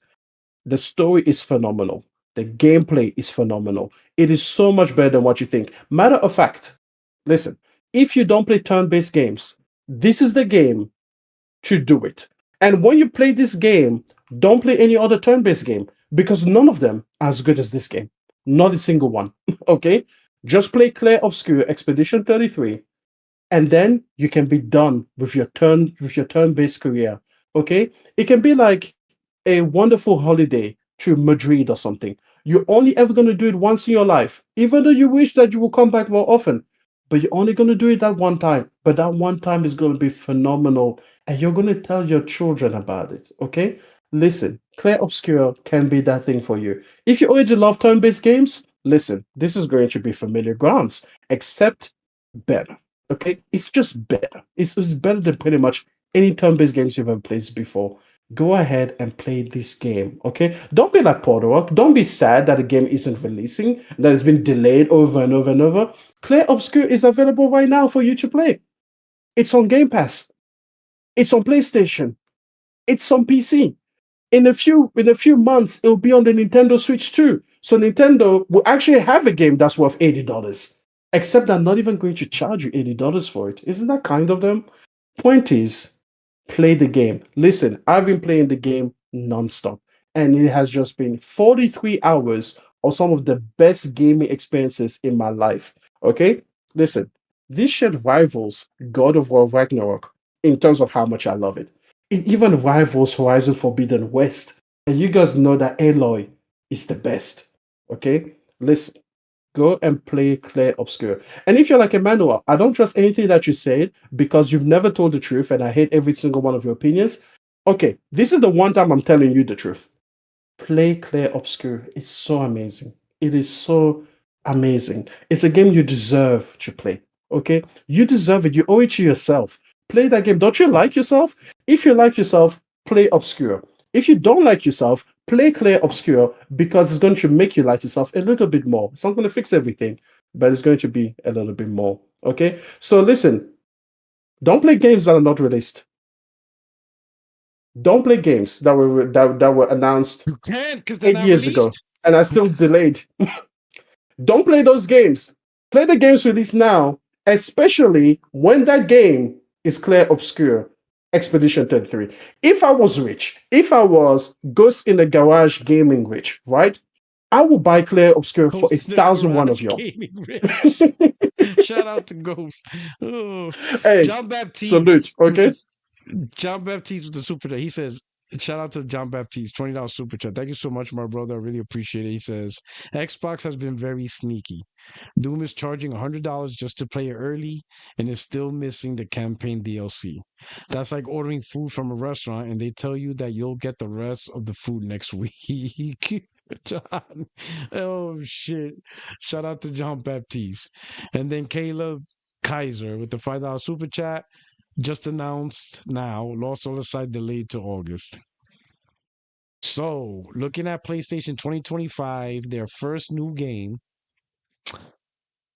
that they arrange for us to play is Death Stranding in June. So, pretty much, PlayStation has been really quiet for the first 6 months. Other than a remaster and MLB The Show, they've been really quiet for half the year.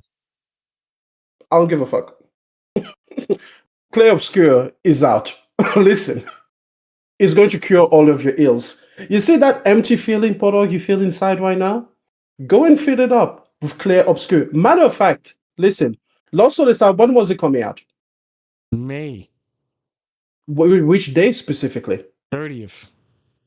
May 30th. That's perfect. Because now you get over a month of enjoying Clair Obscur Expedition 33. Because did I mention also it is replayable as fuck? It is that enjoyable.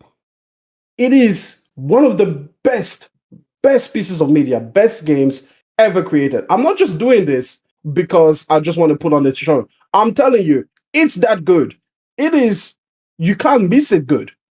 If you play this game in 6 months, you're going to kick yourself. You're going to ask yourself, what the fuck was I playing that it took me 6 months to play this game? And there is not going to be a good enough answer. Play this game. If you were looking forward to Lost Odyssey, trust me, they just did you a favor. Okay? The $70 you were saving to pay Lost Odyssey for, you can now use it to only buy Clair Obscur for like $50 or whatever. Listen, Clair Obscur is a game I will pay $200 for. That's how good it is. It's that good. It's fucking amazing. It is so much more amazing than you think it is. It's so much better. And by the way, it's huge. It is a huge game. What I'm gonna do right now, I'm gonna go get my deep fryer. I'm gonna get my deep fryer. I'm gonna fill that sucker up with canola oil to the very top, and I'm gonna dump a whole bag of mozzarella sticks, and I'm gonna eat all of it. Excellent. All of it. And you should chase it up. It's like 7,000 calories. I'm gonna eat all. That's fine. Like 900 grams of fat, and I'm You'll gonna be great. all of it. I'm gonna drown myself in cheese, processed cheese, and crumbs. Yep. With not even good quality marinara. I'm gonna get like Prego. Yeah. Bad. And you know what? While you are doing that and making your wife regret having ever married you, play Clair Obscur, okay? And you're gonna feel great. Of mozzarella sticks right now. Yeah, that's it. I'm just gonna eat all of it, the whole bag. As you it's should. Like it's like a 400 count. 400 count. Listen, I'm not worried about you. I'm not your doctor. I'm not your wife. Go play Clair Obscur. I'm gonna eat every single. I'm gonna even like the crumb that's in the bottom of the deep fryer. Go ahead. I'm gonna pour it and strain it out, and I'm gonna eat that. That's fine. Even the crumbs that's just soaked. That sounds like you may have a heart attack soon. Okay. Before you do, that's what I'm trying to Obscure. Because that's Clair Obscure. And by the way, Clair Obscure is one of those games that gets good right away. To give me a heart attack, so I'm just gonna help him out. That's great. So listen, Clair Obscure is a game that is good immediately. That's a game you don't want to leave this planet without playing. I'm telling you, man, if you die tonight and you don't play this game, they will send you to hell. Like I'm telling you. And you will see what the game was. In hell, there'll just be a live stream of the game. And you'll be like, why the fuck didn't I play that game myself? That shit looks fire. Okay? Which would be ironic considering you'll be on fire. Listen, I blame PC. I blame PC. This is PC's fault. This is PC's fault. Because Lost Odyssey has no business being day and date on PC. They should have just focused on PlayStation 5. Yes, they should have. Because this game started with one developer. One guy. Yeah. Right? Yep. So we went from one guy making it on one console that was originally the PS4. Then they said, no. Doing a PS5. So, he's like, all right, I'm going to do a PS5. Oh, by the way, we want a day and date on PC. How do you go from one developer making a game for PS4, transition to PS5, transition to PS5, day and day with PC, and think everything's going to be fine? Why couldn't they just say, you know what? Just make it on PlayStation 5. That's all you have to focus. We're going to give you all the resources. And because then they're Chinese. We will port to PC. Because they're Chinese. Okay. Because the Chinese gamers are mostly on PC. And he's a Chinese developer. Well, they could wait. And he wants to create... No, he wants to create a game that his friends can play. Imagine if he created a game and he was like, oh yeah, I made my own game almost by myself, right? Oh, and then his best friends are like, holy shit, that's the most amazing thing. Let me buy it right now. And he's like, yeah, it's on PlayStation. And it's like, well, then it doesn't exist. It doesn't exist in China. But it's coming to PC later. Yeah, well, they want to make that money now. And he's Chinese, and of course he's going to make it on the platform that his friends play. So there's no money being made. Oh my God. Let me put it this way. When he releases it, he's going to be able to buy the White House. Yeah. Golly, man, I'm telling you, man, this whole we getting nothing out of this PC deal. This is like exactly It's just too many platforms. That's the whole point of developing for one console. It's easier, it's more focused, and you could get your games out faster, then port it to PC. But this day and date, you got this one guy worrying about multiple platforms, realize I need more time, to focus on more stuff. Listen, please, My God. I like you. I like you well enough to tell you the truth. Listen, you were never the customer. Okay? The way you're feeling now is the way Xbox players are going to feel about Microsoft very soon. You're just giving them a preview. Do you guys see this face of sadness? Xbox gamers, this is what you're going to feel. Because PlayStation was never the main customer of loss on the side. You were never that. You were never him. You were never him. It was always PC. It was always PC. Yeah. They lied to you. They did. I'm sorry, Periok. She told you she loved you, but she was a stripper at the club. And she says that to every client. She says that to every customer. I'm sorry, man. It's okay, man. Listen, I give you I'm glad that they told you that 7 years ago, though. I'm so fucking happy they did. As a person who loves you, I'm so glad you knew about the game too early. It just fills you up inside. Look at it. As a road mapper, it keeps you warmer for longer. All right? But if you don't want to feel warm for longer... This guy is terrible. This guy, you are absolutely horrible. You know what I'm saying? Listen, I told you this shit, like, they shouldn't announce games. You were like, no, I want it. I hope they keep raising prices on PlayStation to keep stuff cheaper for me. That's why it's all good. Like, you bastard. Oh, my God, bro. I gotta admit, I think we be honest? PlayStation, as Sony's first party, they're having a pretty weak year, to start off. Like, all right, the first 2 months, okay. But, like, nothing, like, just silence, that's pretty bad. 5 years into the job. I have so little fucks to give. That's bad. I do not care. I do not care. Listen, I just played Clear Obscure, okay? Listen, PlayStation's doing great. What would you have done if there was no Clear Obscure? Listen, I would have been feeling the way you're feeling. But the difference between you and me, is I just play Clear Obscure, and that shit is so fucking fantastic. I'm glad I don't listen something else. Jesus Christ, if I had to choose between Clear Obscure and Death Stranding, I would be conflicted. But look at me. I get to enjoy Clear Obscure for like 4 months before I have to think about the next game I'm going to buy. Imagine we were playing Take a Shot. Hey, chat. Imagine we were playing Take a Shot game for every time Extreme said Clear Obscure. We would be fucked up right now. You will be. You will be on our third bottle. Absolutely. So, but if let's say they didn't have that game, would you say, like, how would you rate this first 5 months of gaming if you didn't have Clear Obscure? In terms of games released this year, not backlog. Right. Just from January 1st to right now, no Clear Obscure. How would you rate the first 5 months in total? From everybody or just from PlayStation? We'll start with PlayStation and then everybody for PlayStation, like third-party multiplayer. I think PlayStation has released pretty much nothing because as much as I always support and like remasters and remakes, they don't count as part of the release schedule, right? That's fine. Okay. And I mean, they count to some people, right? They did the Last of Us collection thing. That's great for people who just are seeing the show now. They want to get into it. I'm very happy that can happen. But they've been absent. F. Absolutely an F. Like, what do you want to call it? 100% an F. Like, you don't get to have a grade higher than F if you don't show up to the test. So, like, that is... you gotta take the test at least. You didn't even. I'm telling you, you haven't even showed up and written your name. I can't even mark you down for attendance. What are you talking about? Like, I'm giving you an F. You know, like what? And I mean, by the way, this is the truth that I keep saying that Xbox podcasters don't do. They don't check the company. They don't want to just say when it's an F. Of course, it's an F. Matter of fact, I called it an L simply because L is lower down in the alphabet. Fucking Z. Z. Yeah, it's pretty bad, man. They don't have a showing at all, man. And I'm sorry. You don't show up to the class, you're getting the lowest. Days Gone Remastered. No. That's like no. That doesn't count. Like, no. That doesn't count. It doesn't count. No, absolutely doesn't count. Now, I think that you know me, I am a what is it?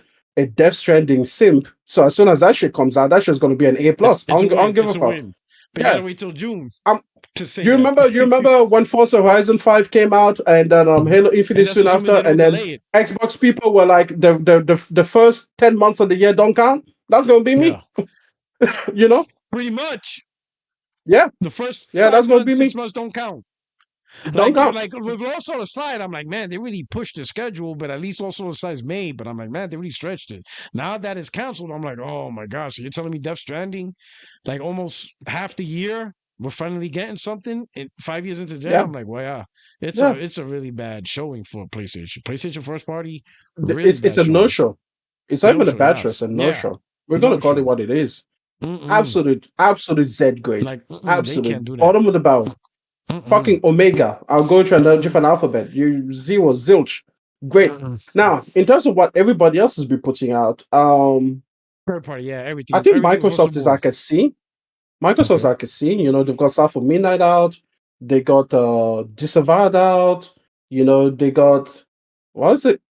I feel like I forget their titles because I'm very forgettable. I'll but be honest. I think what they did so far, they did Indiana Jones. Was that this year? That was last year. Yeah.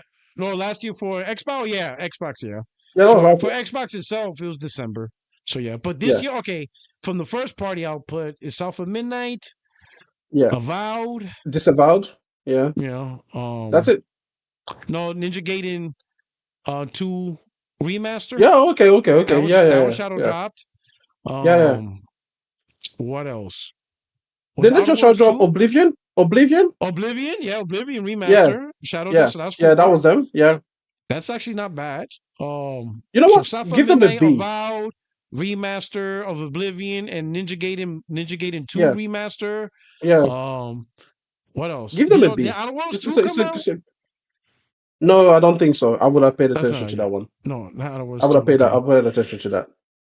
Doom is coming. But Doom's right around the corner. May is actually, but so far Xbox has been doing pretty good. They're winning. B minus. Absolutely. B minus. B. Solid B. Solid B. Solid B. You know why? Because also, it's like the end of the year test matters a lot more than every test in between. That right? Like your end of year finals test. That's the big one, right? So the start of the year, for me, I put far less of an emphasis on it. If we get games like God of War and everything else that comes out in like February or something, I see that as a nice anomaly. I appreciate it, but I don't put as much pressure at the beginning of the year to have the big titles and things that are going to keep me interested, right? So Microsoft has come out with great games, regardless of that fact. So solid B, because they put out games in a time period where they didn't have to, right? The thing is, it's towards the end of the year. That's where the big leagues is going on. And I want them to put out fantastic games towards the end as well. But the point is, they get a solid B. And right now, Sony, the score is like 5-0. Sony hasn't shown up to play. Okay? So we're going to have to see when they do show up, how good the quality of those games are.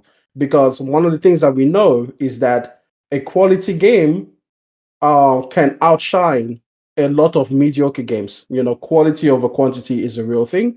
But no, at the moment, Sony hasn't shown up to play, and Xbox is doing great. Fantastic. Love it for them. Matter of fact, I love it for them, and I love it for us, because we get the games through. So, very grateful. But put South of Midnight on PlayStation, please. We all play, we all win. Exactly. That's just oh man. All right. Okay.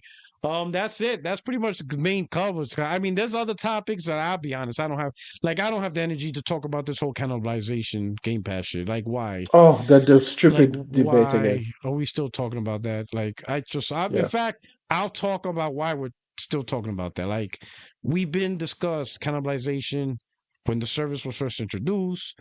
We discussed how it could potentially impact game sales, and we've been saying that for years. Now we're Game Pass will be 8 years into the service. Developers still choose to make deals with Microsoft, so what's the point? If the developers are Claire, Obscure, Expedition 33 wanted to make a deal, who cares? Yeah. They're fine with it. They're not complaining. So why is this topic still a thing in 2025? Developers are going to make a deal. Some developers are happy with it, others aren't. That people who play on Game Pass are not going to care. You're not going to guilt them into playing the games through Game Pass. They don't give a shit what some random people on the internet saying, oh, you need to buy their games. They'd be like, you need to pay my bills. Okay, or shut the fuck up. They're not going to care. Game Pass gamers are not going to be guilted into buying games. They don't care. You know, to them, that's the best deal ever. Microsoft provided a way they could play games for the cheap, and they love it. Microsoft doesn't issue doing it.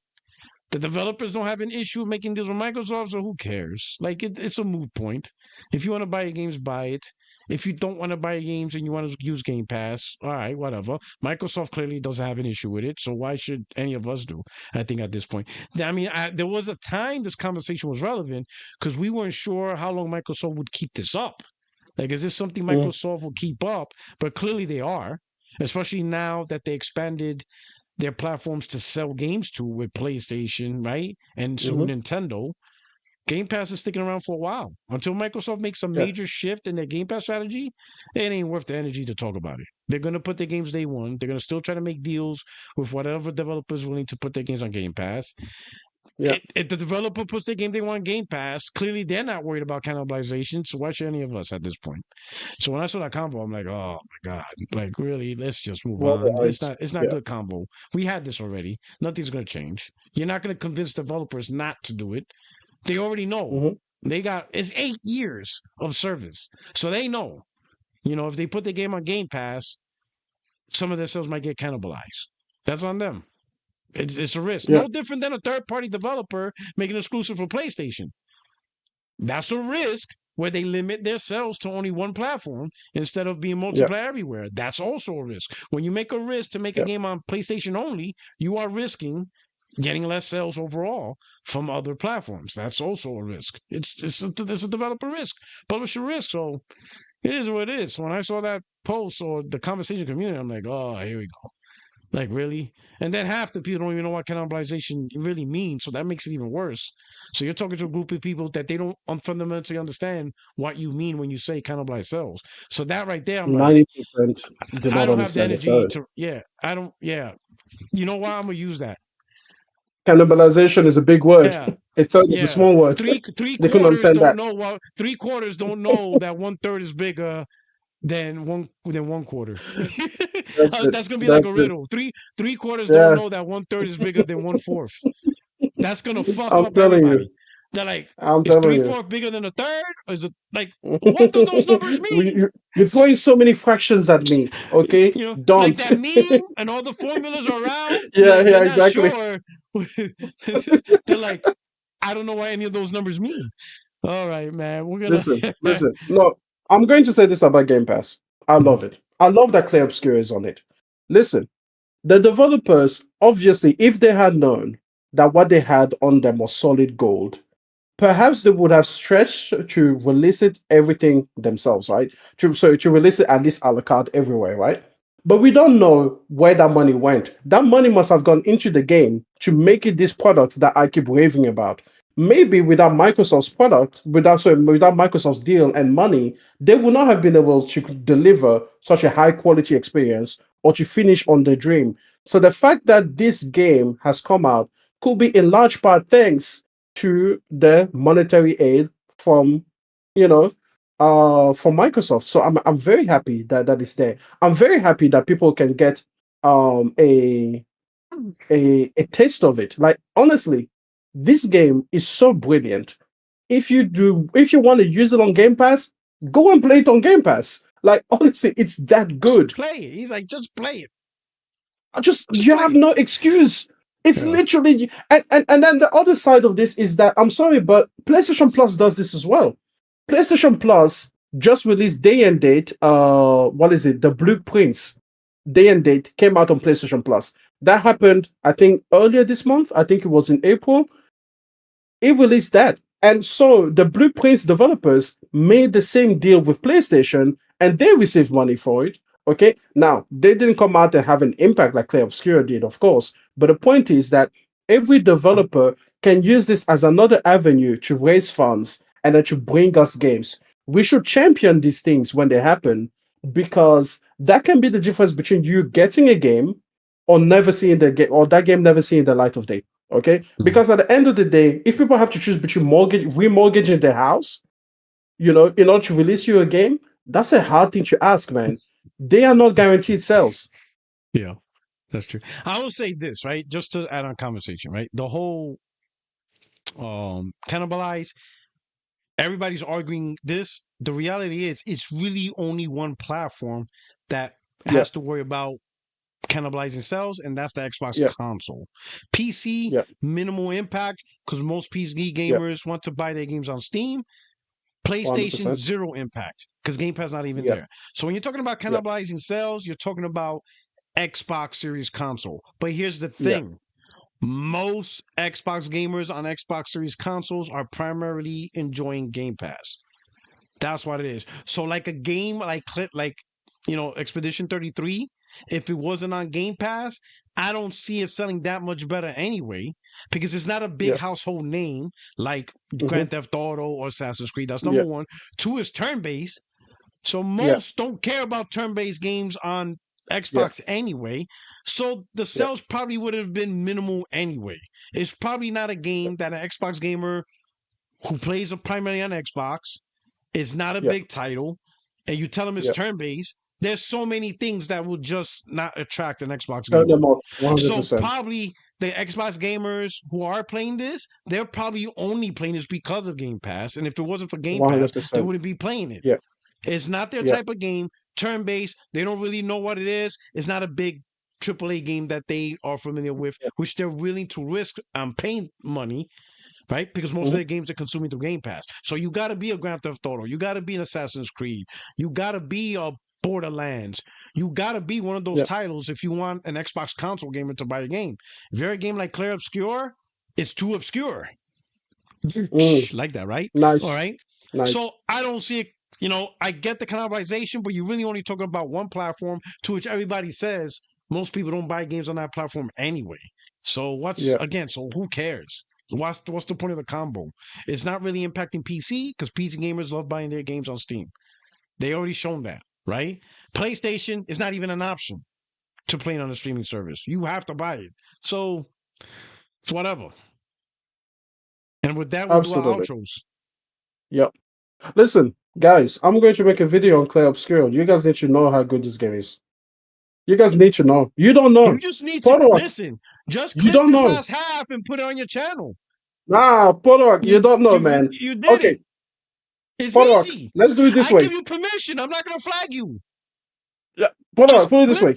Clip the last you 15 buy this minutes. game. Clip the last 15 you minutes. Buy this cut game. Me out. Boom. You got your video. You play 2 hours of it, and next week you'll be doing the same thing I am. 100% guaranteed. I have no doubt it's a good game. It looks gorgeous. It does. No. It's not good. It is literally top 5, like worthy. You remember this? You know, like Mario 64. It's the level of a game. Top 5 of the gen. Top 5 of gaming. I don't care about this fucking gen. I'm telling you, it's that good. You know how you remember Metal Gear Solid 4? It's up there. Those games that transcend generation. This is one of those games.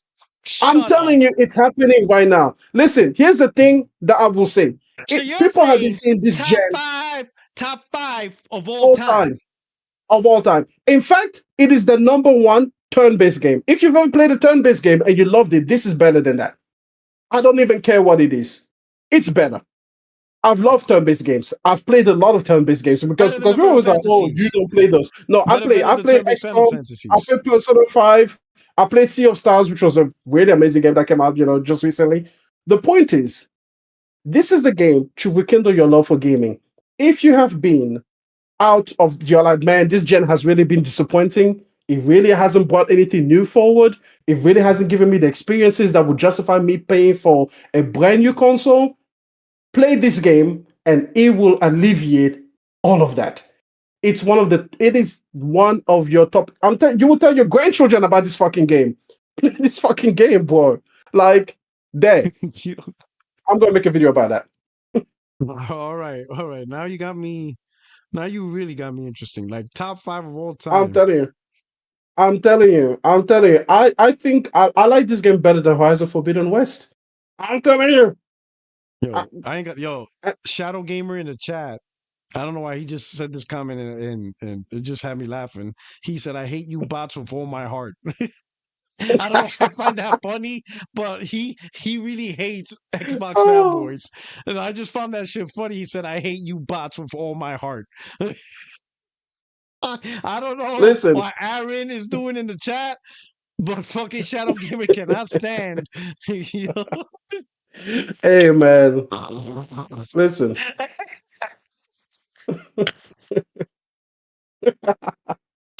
He's just so sick of Xbox fanboys. I honestly never see somebody ever say they hate a fanboy with all their heart. Not like this. Oh, that's funny. All right, man. Let's do y'all. So you're gonna do a video I'm gonna do a video. on it It has on. to be talked All about. right. I'm telling you, man. I'm telling you, this game. I finished it now. Took me 43 hours. I still have. Oh I want to wow! say The game another. came out Yeah. yesterday. How you beat a 43-hour game when it's only been out for Listen, 24 hours? listen, You listen, work listen. It didn't time. come out yesterday. Okay, it's come a few days ago. Okay. There's a point. Here's the point. I have been doing nothing but playing this game. And you Holy know, cow! this game, oh my god, dude, Did you play it on every the part portal? of it. You put any hours No, I into it on the haven't portal? actually no, I Oh, played no, I didn't play any of this game on the portal because this game deserved the big screen TV. I just oh, couldn't. these are all I that. just couldn't. I'm telling you, you know those games where you go to every area and you're like, wait, what the fuck is this? How do people get so creative? Like, this is it. Like, dude, I'm just like, yo, I'm gonna die talking about this game. I'm gonna have it on my He gravestone. said, Play Corey, Clear Obscure. Corey said it's a good Here game, but lies E for Extreme, encouraging you to play Clear Obscure. Corey Massey's like, it's a good game, but the glazing must stop. Nah. The I only said reason he's there's too saying much that is because he hasn't glaze. played it. He He said hasn't there's played too it. much. Oh shit! He said it's too much glazing There in are this only game. two Oh people in man. this world. People that love Clear Oh, Obscure and people that haven't played it yet. well, That's it. Hero Down Under says no glazing. So, I'm so, telling so is you. it, so is this an Australia thing? Nah, man. I listen. First of all, Australians, we know the good quality when we have it. Yeah, it's We're so far good. from the rest of the world that we only Yo, when import I saw the your good. video about Melbourne, fine dining capital of the world, I was like, First of all, I didn't say it was a fine dining capital. I capital of just said that something. it's a great fine dining place, I and did the it's capital. I was like, Melbourne. Okay, Melbourne. Okay, otherwise I'm Melbourne. going to start saying Listen, I don't have Adidas. the accent to the Melbourne. One, I'm Puerto Rican, so I have that. It's I'm from literally Brooklyn. boon. Like it's like Like you Boone? have What's it. It's Boone? Like Boone with an R? you know what? That's closer. Not Melbourne. Like it's not burn. Melbourne. I say Melbourne. Oh god, that is Why is it so. not Melbourne? That is so. Because it sucks. Because you're saying it wrong. Melbourne. Melbourne. Do you know what that would be like? Me calling Los Angeles. That's what it would be like. Yeah, but Los Angeles is a lot easier. It's like you have this weird that you want us to pronounce. Like you want to You pronounce know this what? weird, Fuck it. like Play you just obscure, got, and I forgive you like for the way you you call just my got city. stabbed. Like I don't care.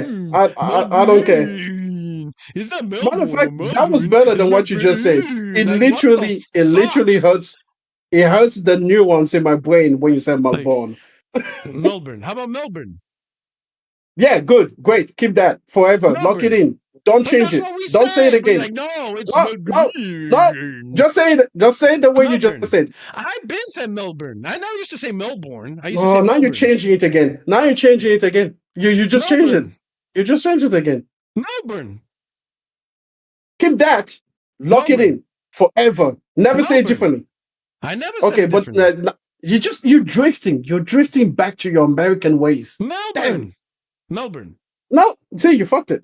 You fucked it up. I didn't say anything different. I'm saying the same We're thing. not going to do a whole segment on pronouncing Melbourne, okay? Just Melbourne. accept it.